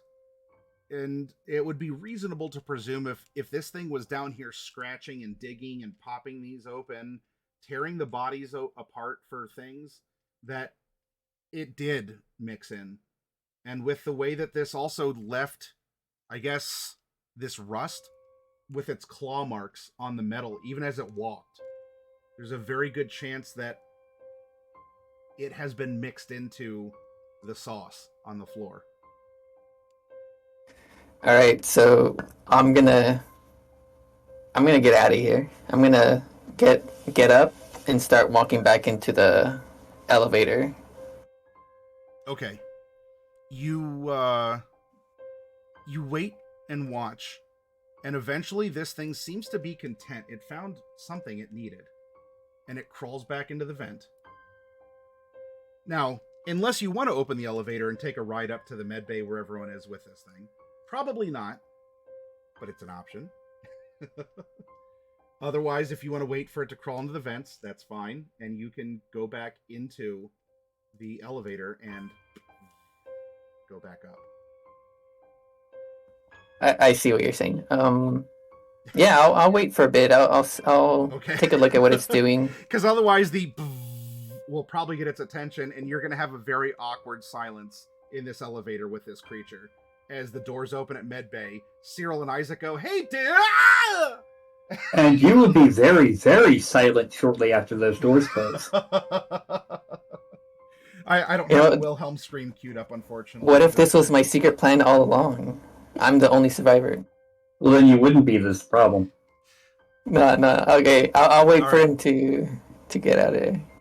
Meanwhile, as this is going on, Jim, with a security buddy, an accountability buddy here, as we're playing Among Us, and also Carrion in a way, both games at the same time aboard the Emmet.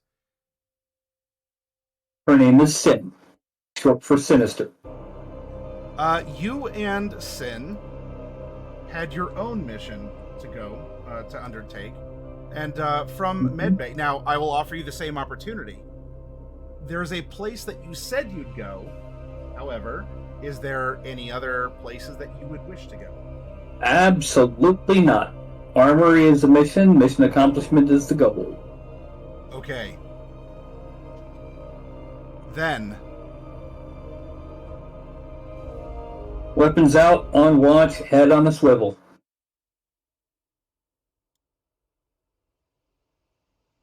you leave the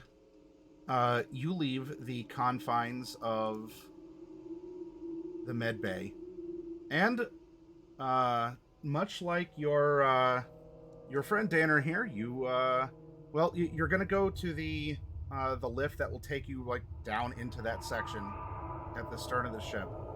Now, I also keep an eye on them. Are you and Sin moving slowly and carefully, or would you like to just book it and double time? Well, I've actually got motion detector, so we got that out. Okay. We're going to be moving, but the second I hear the slightest ping, we drop it down to stealth mode. Okay. Roll 1d6 2 times, please. One for you and one for your companion. Okay. Okay. Jim, if I may call you Jim, if we're in comfortable terms here, you're fine. I would like you to make an observation for me, please.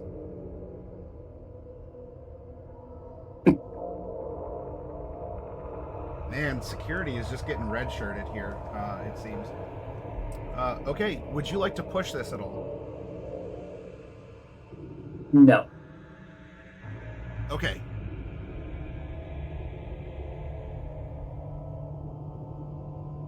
Wait a minute. Let me double check. Doesn't the motion detector add to observation? This would not be for anything related to your motion detector. Okay. Yeah. Otherwise, I believe that the item would confer some kind of a bonus. Guns and stuff would add to your ranged combat and so forth. All right. You run through the hallways, and, well, a lot of the description's going to be similar to what I gave to the other Danner. I guess this is a tale of two Danners here. And you're moving through, and it's terrible. Well, at least overtly. The Sin certainly is taken aback. I don't know if for you, in any sort of inner monologue, if this is actually curious or interesting, fascinating, beautiful in its own weird way. So what's a little bit of inner monologue as you're moving through and just everything is quiet, everything is red, everything is broken, but you're moving through the ship on your way to get these guns. What is happening? Basically, just keep my head in the swivel, making sure that I've got my finger off the trigger until I see a target. This is the usual running through my head mission parameters. Okay. Stand target. Do what you're gonna do. All right. You make it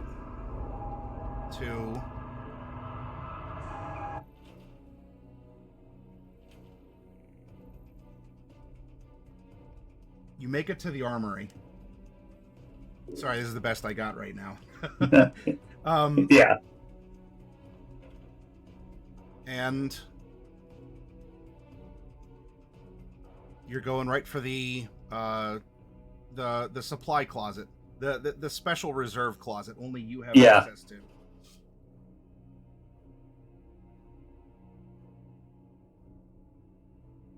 So far, so good. I would like you to roll 1d6 2 times again, please. Okay. All what right. the heck? I would like you to make another observation. Man, these security grunts, unfortunately, are not fit for this world. Nice. Okay. So I mean by nice, you make it there, and you open, you punch in your code, and you're waiting. Everything's in low power mode, and this is. I have my back to a wall as this is happening before it opens.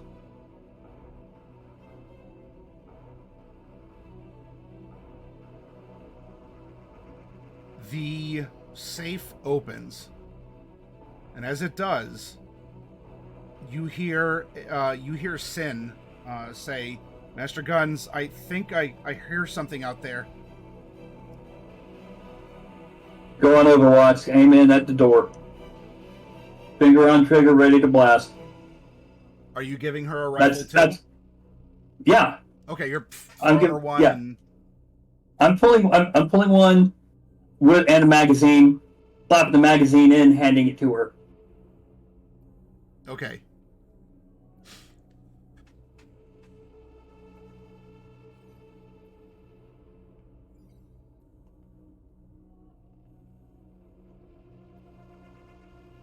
You're waiting. You're waiting. There's something metallic scraping, though you check your detector. Whip. Whip. Whip. Whip. Whip. Nothing's showing up. Turn it off. It's a distraction right now.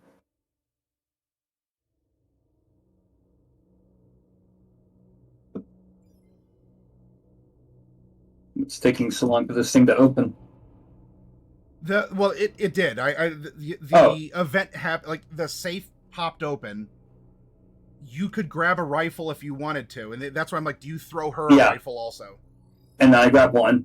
Okay. And I grab as many boxes of the hollow point as I can grab and carry. But there's nothing on the motion tracker, but you're hearing in this dark, empty area. Scrape, scrape, scrape. Metal on metal. Scrape, scrape. There's something moving, but it is not showing up on your tracker. As I said, keeping the eye in that direction. Once you've got everything, including, is there any body armor in here? Yeah. Yeah, I'd say there's armor. As this is, you don't usually need it, but if, I don't know, pirates, space pirates attacked or something, then you could, there's enough for the security, which at any point in time was 3. So there are 3, I forget the exact moniker of it, but like the basic, like, marine level armor. We don't have time to put it on right now because there's a lot of different straps and bits and bobs. You can grab it though. Like we can grab it and we can grab it and head back to the elevator. As you're carefully, you're grabbing this stuff, and Sin is. Sir, I don't think carrying it's... it. What's that? Carrying it in our left arm, so if we have to, we can just drop and grab the weapons. What's going on? Sir, I don't know if it's here. It gave some sort of maybe a small shriek, and it just sounded like some sort of echoing, and I can't hear it anymore. I don't know if it's still here. Calm down. Calm down. What's the first requirement of Marine Corps leadership? Mission accomplishment. Once we get done, we get back to the others.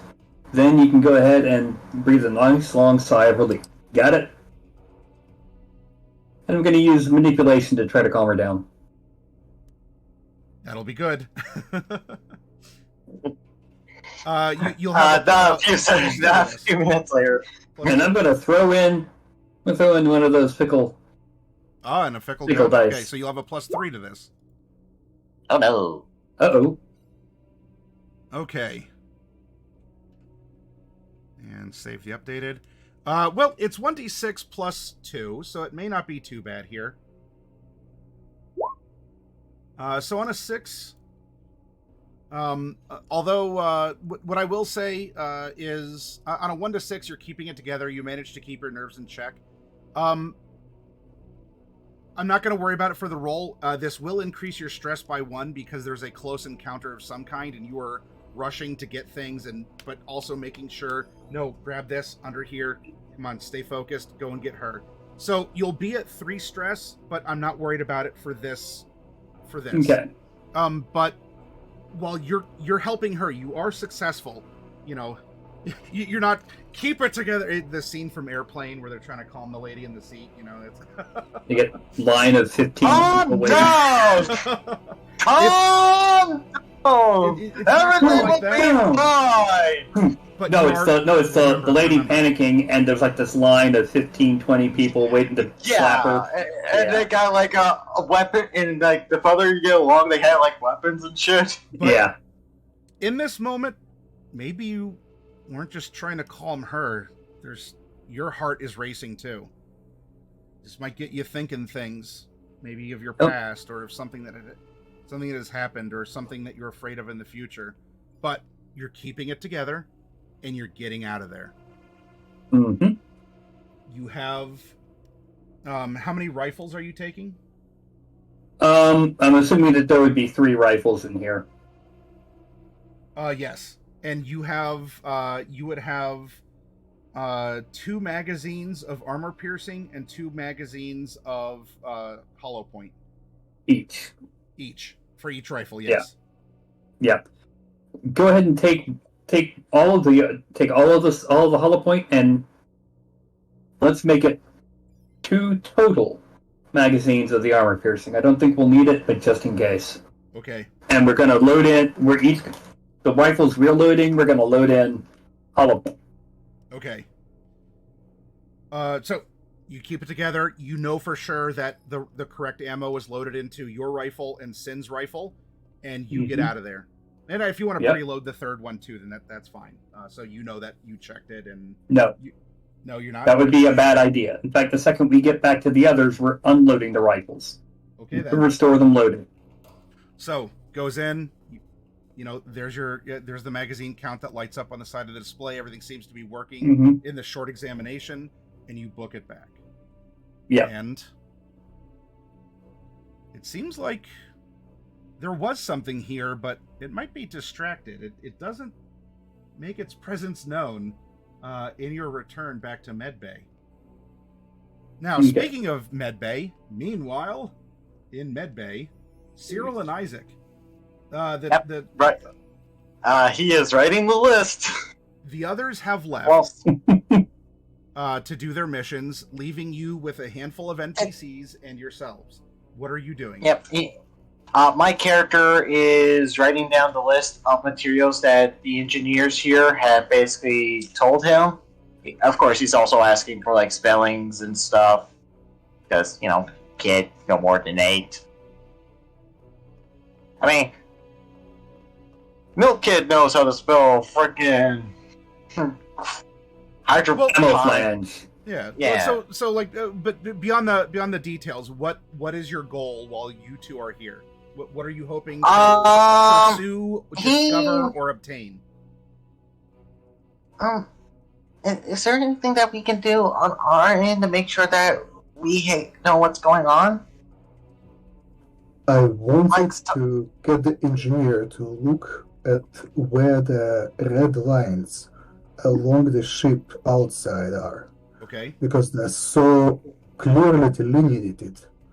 This is where the creatures prefer to move. And to look at the ship systems and see if there is any correlation between those. Yeah, I was asking to see if we can figure out how to do that with one of these monitors here. So that way we can keep eyes and ears on everyone. I mean, I could probably figure out the monitors meanwhile. We did use them before. All right. So you want to? You're both here, and you're going to give tasks. Like, you want the NPCs to go out and to start getting information for you? Is that the general goal that you're hoping to? Pretty much, but they don't need to walk away. They can look through the Well, cameras. right. The But same as I me mean, does. like, you're assigning them directly. I'm delegating, yes. Yeah. That's my job usually. And now I'm trying to bring a semblance of I am knowledge. child. I am child. I don't have authority over adults. They are older than me. Okay. So he's probably just Isaac is just probably helping them out where he can. However he can. So let's do this. As we had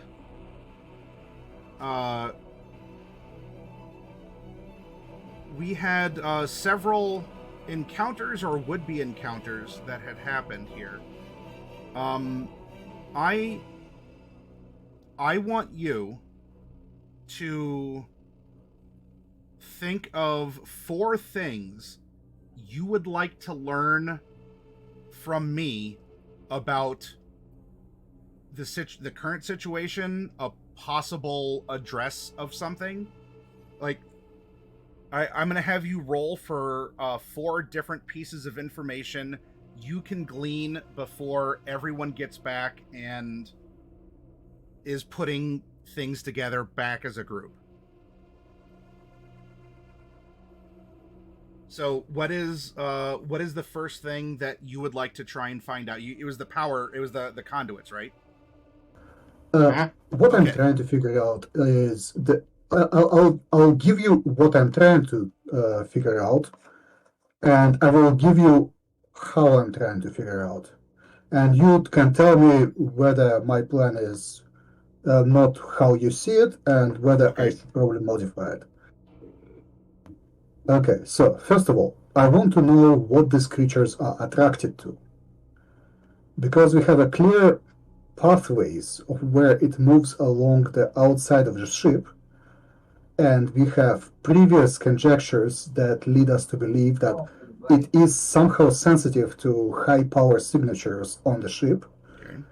I want to see if there is any correlation between such high power signatures of the ship and the pathways. Okay. If they correlate, that will strengthen my hypothesis about what it's looking for. Okay. Then we'll start with that. Now you minus the medic isn't really going to be able to do too much here. And the 2 security officers aren't here, so you have someone from engineering and you have 4 people in science to help you and Isaac try and find out at your direction as much as you can.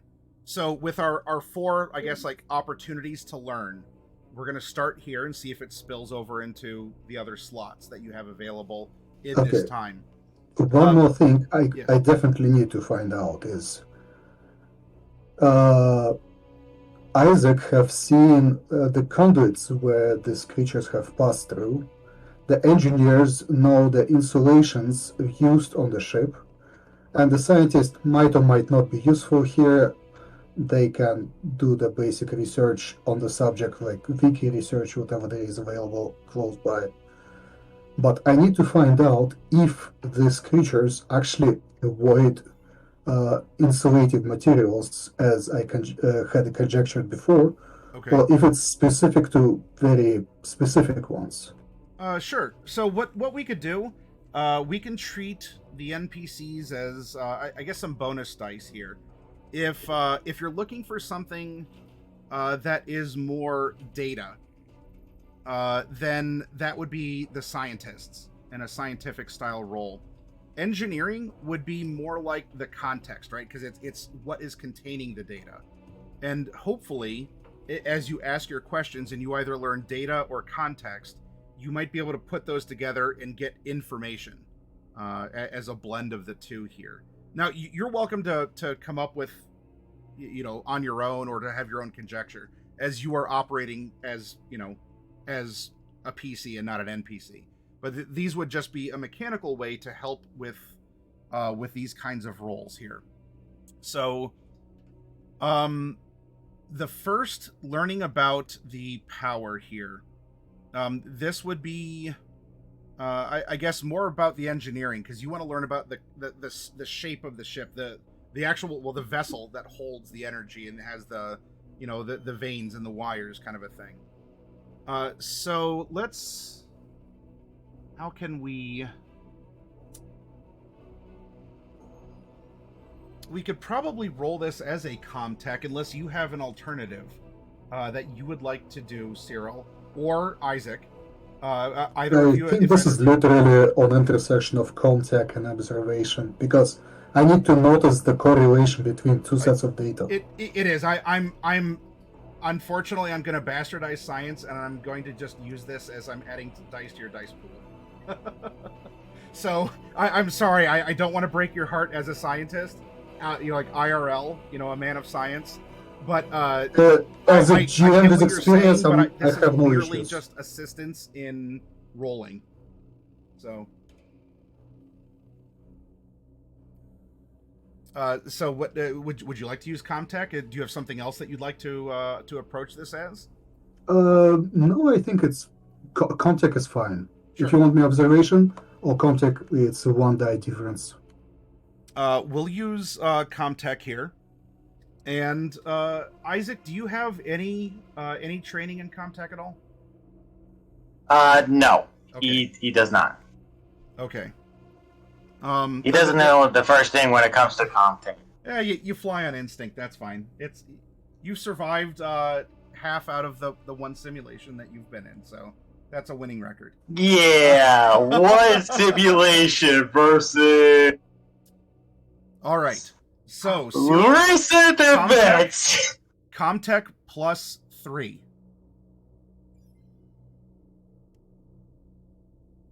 You know what? I'm floating a bunch of dice, so why don't I add another one? Okay, you're using a fickle god's favor. I will edit the. Oh, that's adorable. Oh no. Okay. Anyways. 1d6 plus 3, and let's find out what happens here as you are receiving information. 5. All right, so this is stressful. Dr. Iskander, like there's so many questions and answers, and there's so much you need right now, and it's frustrating. You're getting your cardio for the day just by thinking from this. Now, nothing mechanically bad happens because of this. In fact, you even have 2 successes, but your stress level does increase. You're not mechanical. Sorry. Ooh, got to be careful about that.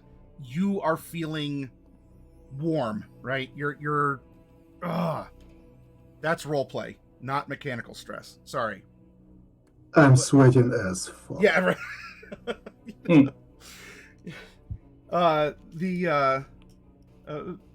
So you have your 2 successes here, and what you're able to find out with this first approach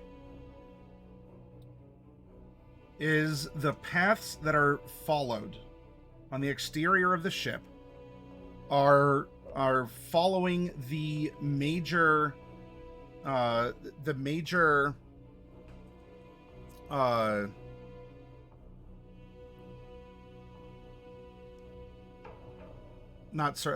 just the power cables, Conduits. the conduits of the major power supply. Though with your extra success here,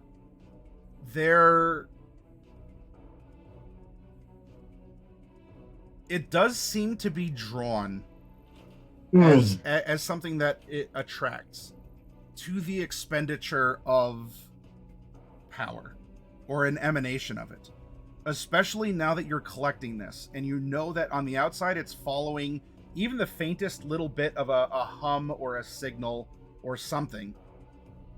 It's able to, through the hull of the ship, follow along, and maybe that's why it chose when it chose to breach into one of the engine rooms right by one of the power supplies. Why 2 of them leapt onto the shuttle while it was disengaging from the main ship and flying out to repair the engine. The black shuttle. Yeah, the black shuttle.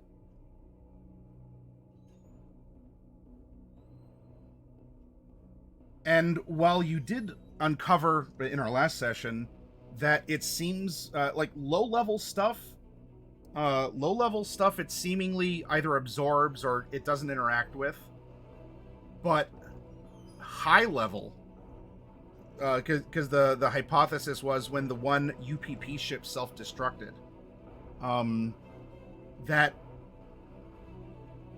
that not only destroyed the ship that was being encased and subsumed and maybe even consumed in a way, but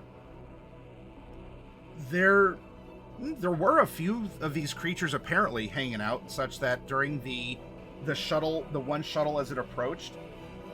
Now, of course, it was also expending the black shuttle was expending energy to get there on the first run, and then with any tool use and the winch, and then and making sure that the power umbilical was going from the black shuttle down to the medical bay. That might have been an attraction to whatever one of them or a couple of them were lurking or just kind of doing something. So they're attracted to it. In a generic sense, lower level things don't seem to interact, but high level is seemingly what can actually destroy this stuff, because you saw no signs of growth or anything on that asteroid, despite there being plenty more of the more susceptible UPP metal contained in that chunk of space potato. So it halted, or if it's organic in some strange way, it killed it or halted any growth, with the reactor of that ship just going off. And so that was enough to stop them. That's valuable. Okay. So now, First of all, I'm taking it down into my notes, Yeah.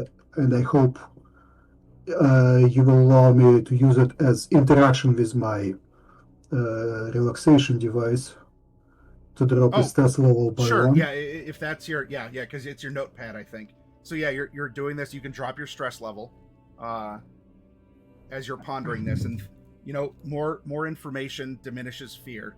And you're finding this mantra. You're calming yourself. Okay. What is a second piece of information you'd like to try for now?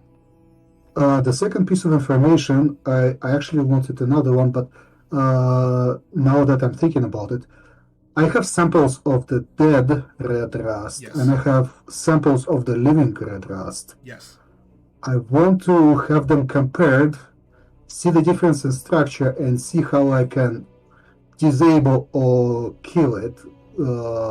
What sort of levels of insulation, irradiation will disable it into completely inert form. Okay. I only need a small sample and a small irradiation or whatever. I have a laboratory essentially. I can experiment, I believe. Also, I have 4 people who have nothing better to do than scream, Yes. complain, or do their work.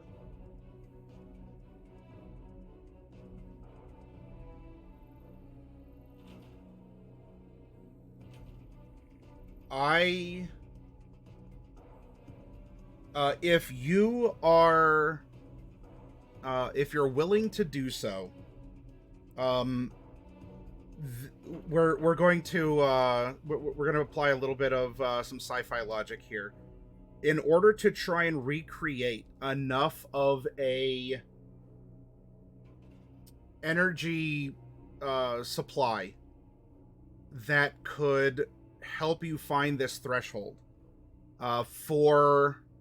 You would have to sort of like redirect all power in this medbay generator to this test. Because otherwise, low-level stuff, whether it's, some common stuff in your lab, or you're like, screw it, and you throw it in the microwave in the laboratory break room. That's not going to be enough from your previous tests. So with your ability to, you go to the panel, you can, override authorization, Iskander, blah, blah, blah. You can reroute the power to produce this pulse, this whatever sci-fi term, it's tachyons. You can make a tachyon pulse to simulate a reactor. Instead of just the flash of no detonated reactor to detonated reactor, this would allow you to get like the threshold. It'll sort of like slow it down as you increase over time. But it would be an expenditure of energy, which could possibly attract this thing as the power is shifted or is otherwise, not normal. Or there could be, I don't know, a circuit overloads and power is now, if not out, then you're at emergency power instead of regular lab power.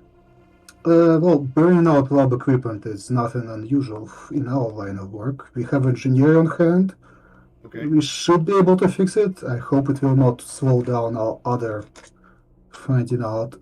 If it will attract the creatures, that would be unpleasant.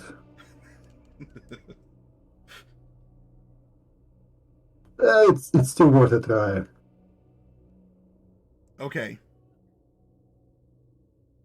If we can configure the explosion in the future to something more specific and be more sure that everything dies rather than just, gives it a light tan outside and everything inside is still good, we better, actually, this is probably one of the more important ones.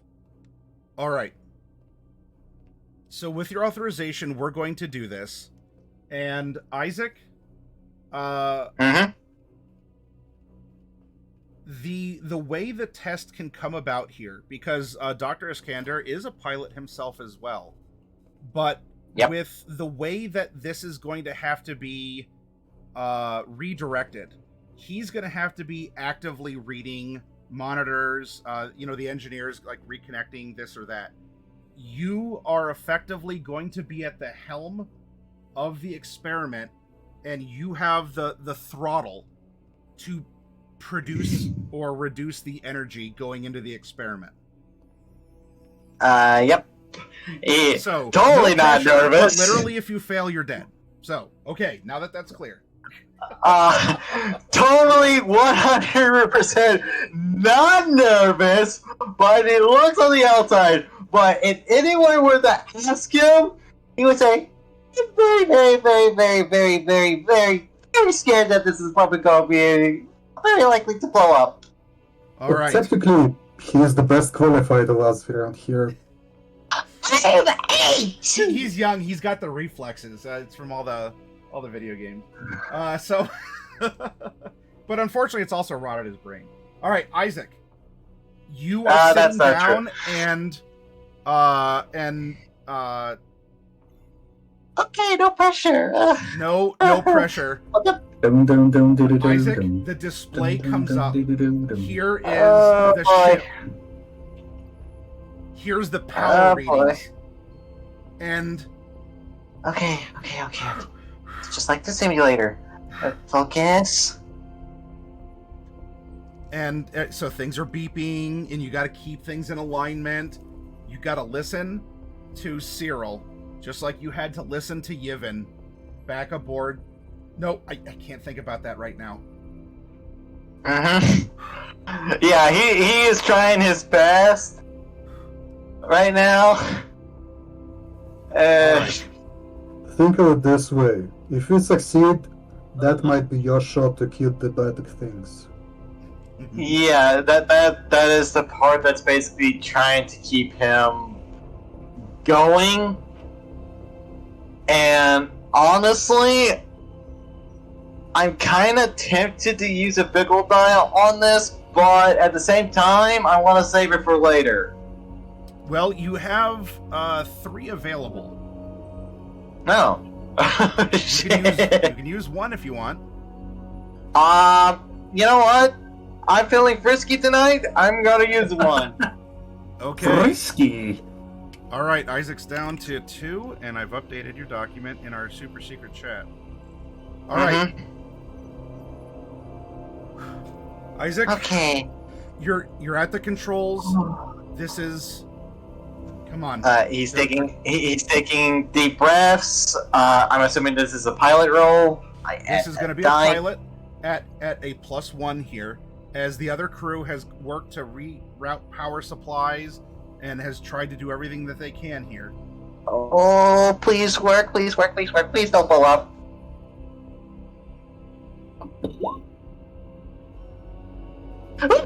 Okay. Now, that's 1 success, and a success is a success. I would be a very bad game mother to not ask if you wish to push. This will get extra successes for extra goodies. Honestly, considering that he is terrified, I don't think he's gonna push his luck. Okay. Because he's like thinking, oh, please don't blow up, please don't blow up, please don't blow up, please don't blow up! All right. So through sweat and grit and determination, as much as your young self could hope to produce, this is a lot of pressure for you, Isaac. But as Cyril is telling you, all right, now, I need you to, whatever, 0.3 and blah, blah, blah, blah, blah. You're in the zone. You got this. And, Cyril, you're getting the energy readings back. This was a success. And the output needed to harm this rust absolutely is an overkill to blow the ship. That will, of course, that's it, right? With the 1 success, you think you might be able to create some kind of a rigged together series of a battery of batteries that you might be able to route into a laser weapon, or to maybe modify a piece of your energy directing science equipment. Are we dead yet? It would be bulky, though you believe you have something that might actually, in a limited capacity, now maybe you could refill it, you could refill the power if there's something aboard either of the 2 derelict UPP ships. You might be able to refill it again on the Caradismeth, since that seems to have remaining functionality. But you are convinced you could create a weapon that would be able to, an energy weapon that would be able to harm these creatures. It would have a limited number of shots, but you could do it with what you have on hand, at least with what you immediately know you have on hand. Well, I do have a laser pistol, which was discarded recently. Okay. You can put together a Ghostbuster thingy and just... Proton packet. Kind of, yeah. Okay. Is one of your 2 remaining things you'd like to discover or do to create this proton pack?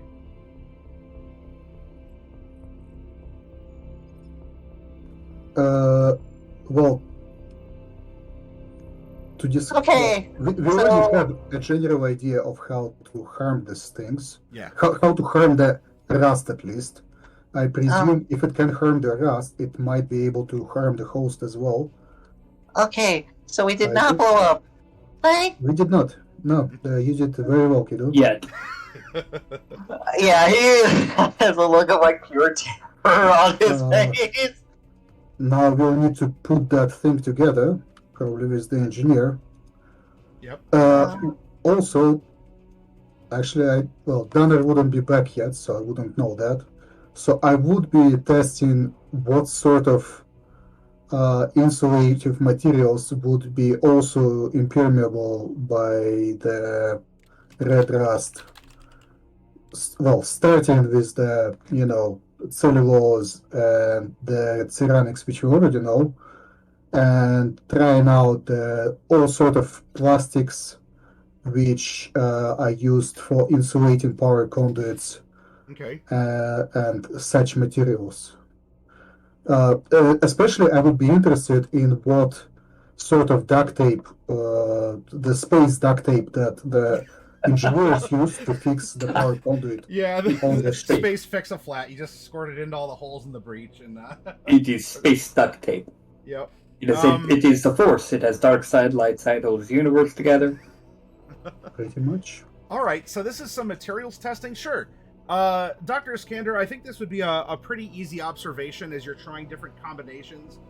You're looking at effectiveness as you're taking what is available.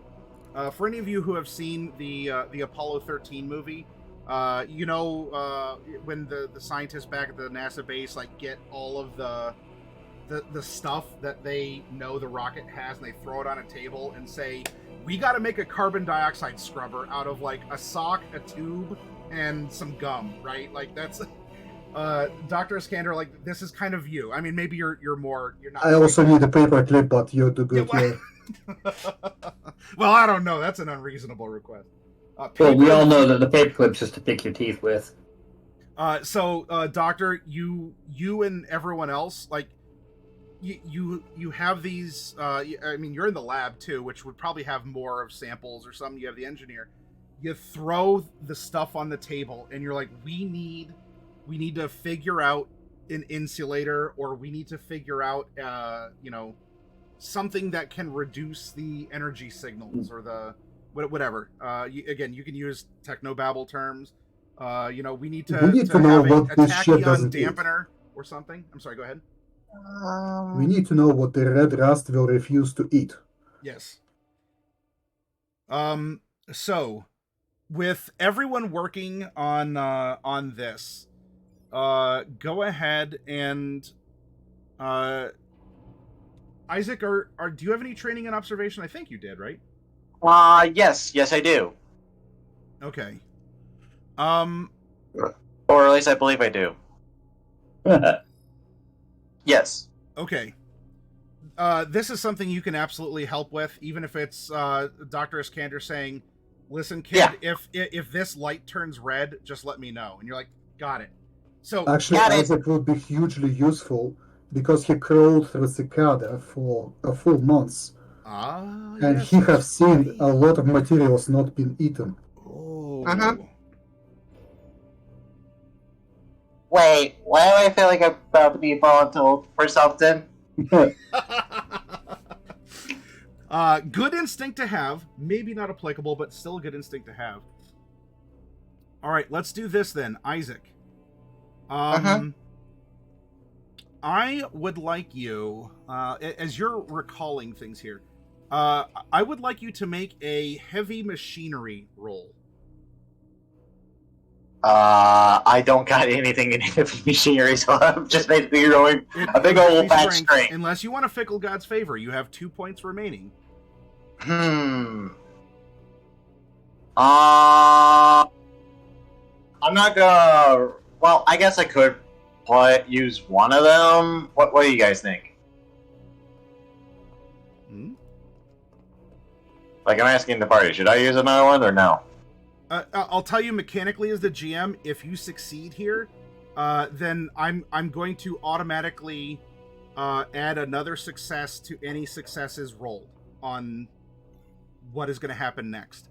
So you don't have to if you don't want to, but I'm willing to enhance. It wouldn't be a waste of the die. I'm wondering if it would be a waste or not. You have 2 remaining. Use it. Yeah, I'm gonna use it. Screw it. Okay. You have one remaining. Mm-hmm. All right. Roll heavy machinery. Push. Oh no. Okay. Yeah, my character has no idea what he's doing. Go ahead and I don't know. At a 9, I think it might be something. Roll your d6. Let's check real quick. Oh, One. okay.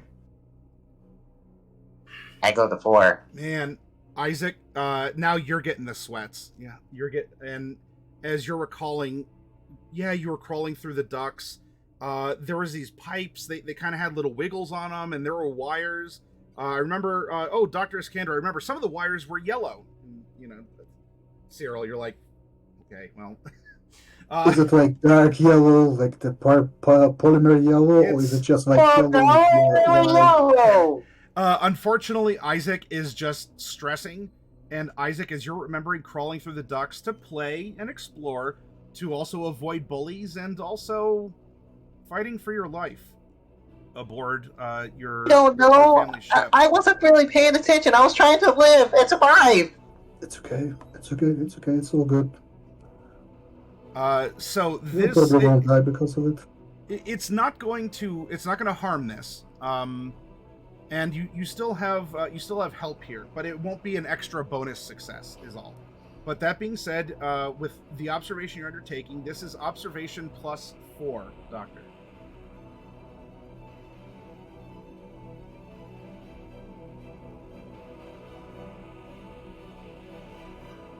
Okay, that's embarrassing. I'm pushing this. Okay. Okay. And go ahead and roll your d6. All right. Cyril, your cardio for the day continues. This is some maybe like hearing Isaac's desperate pleas as he's reliving, crawling through the ductwork and hearing the metal scraping. Now it did get you an extra success though, so you know your adrenaline's pumping a little bit more. But maybe I was a little harsh on the kid. He didn't know exactly what the materials were or where the wires connected. But as he was panicking and remembering these terrible things, it did give you an idea of where he had heard certain movement or the probable conditions of different places. And so that in itself was able to provide a little bit of vague knowledge. Some vague knowledge. Not direct, but it did give you a little bit more inspiration here. And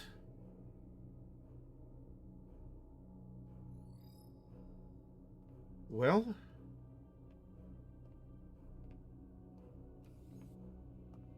there is some insulation aboard that could work. There's things that you could, if you wanted to take the time, you could strip out of places and affix to the shuttle. It would not be a quiet or a quick process, but you do have a success such that there are materials that you could, I mean, I wouldn't recommend stapling stuff to your spacesuits, but, I mean... Maybe wrap it around a bit. Though... Wait a minute, you mean a tinfoil hat protects us? Unless you want a piece of rubber. That sounds like a waste of 10.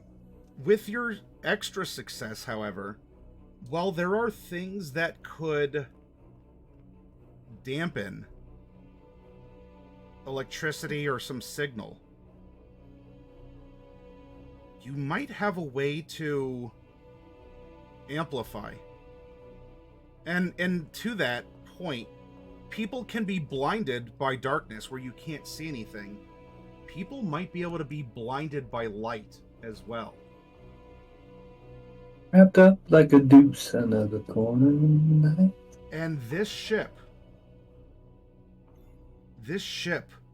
glows all manner of light and signals, as it was meant to be a highly detectable beacon. You are a lighthouse in the dark. At whatever space paint that the Emmet has on its hull is specifically designed to reflect, to magnify, to amplify energy and signals and radar and lasers and stuff like that. So, Cyril, I will present broadly 2 options to fill this 3rd knowledge slot. You can strip stuff out and dampen if you want to contain, or you might be able to blind, miss, or redirect because of a shine that you put on to take the energy you have but focus it.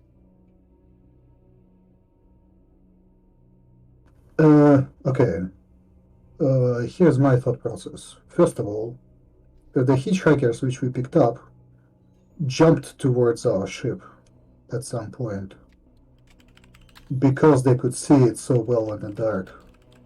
By whatever means they did, unless there was a huge explosion of ants in the space and 2 of them managed to hit our ship,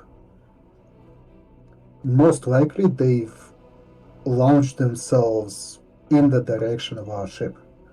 That they have seen it from far enough and it did not blind them. Also, there is only so much albedo you can increase. You can increase it maximum to 100%. Like, it will reflect 100% of light which will fall on it. And this ship was noticed. It did not help Emmet. I do not think it will particularly help the shuttle. However, if we have a shiny distraction, like a fireball flying in one direction while our shuttle is flying in another direction, that might be of significantly more use. And now, Doctor, what is the 4th piece of information that you would like to pick up before we take our break?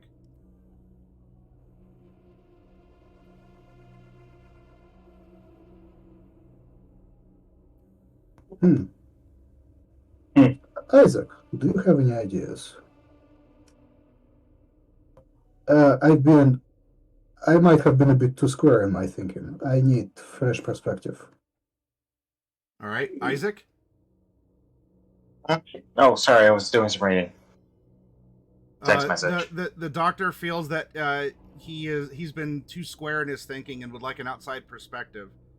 Is there anything you can suggest that would bring knowledge or comfort to what you are, like, what is going on?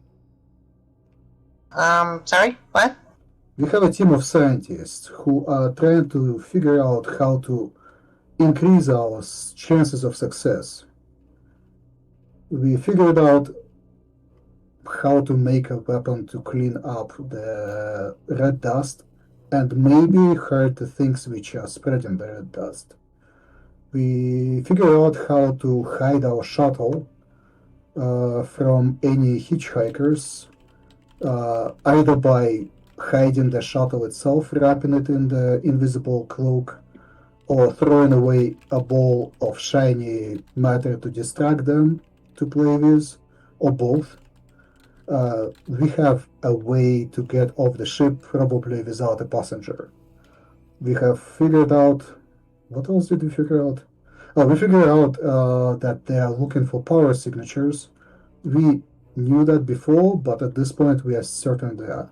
So if we are throwing the shiny ball, we can probably throw some sort of source of energy with it to make it more attractive. Well, if it's attracted to electricity, it would probably go after, like, the engine.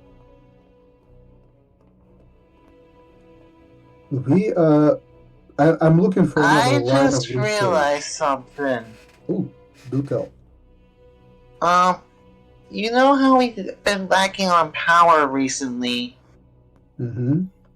And these things are attracted to power. You think they're eating it?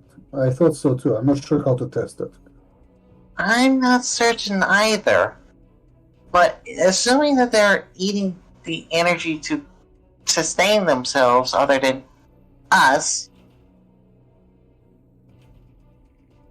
if we manage to move that energy from that one spot to, say, the captain's quarters, seal that off for a little bit, they go in, they're all the way over there, we can go around with no hostiles. What we can achieve, I believe, that with finding that source of energy, binding it with shiny wrappings from the outside of Emmet, or whatever is used to repair the outside of Emmet. Mhm. And we can just throw it into space and see if any of them will jump after it. Because That's also another possibility that we could do, but we only would get one shot at it. Indeed. But moving an engine into Captain's quarters, while an interesting idea, I am not sure quite logistically. No, I meant like move like power from the engine to somewhere else. Not talking about moving the engine. Tell you to what? Based on the conversation you're having, I will propose something to you. This could be from an NPC. In fact, I'll tell you what. I'll play Benny, the pilot, who comes up to you two. So you're proposing that this is like throwing a ball and having the dog chase after it, right? Yeah. Sure. Or cat. Oh, and Mhm. At that point, you hear a meow from Ralph. Well, we got a ball. I'm sure we could find a way to put some sort of like power packs on it or something. I could. Well, I don't know if I want to. I mean, no offense to you two. I really don't want to die. Not after me living as long as I have. But why don't we just throw He's some got to of the retire next week. Why don't we just throw some of the reflective paint in the maintenance bay on the ball you have at the front of the ship and send it out? That could work. no, Throw a that's pretty battery much on it, what I light was it up. suggesting. And that's what I intended to use when we're taking off in the shuttle to go That to could the work. space potato. It could work. And it'll be a lot easier than what I suggested. The only question I bring up is, well, maybe you already have figured it out. You got brains bigger than me. How would you I get know. the thing into that front bay in order to, I don't know, want to be on the rock when it goes out? How are you going to attract it there?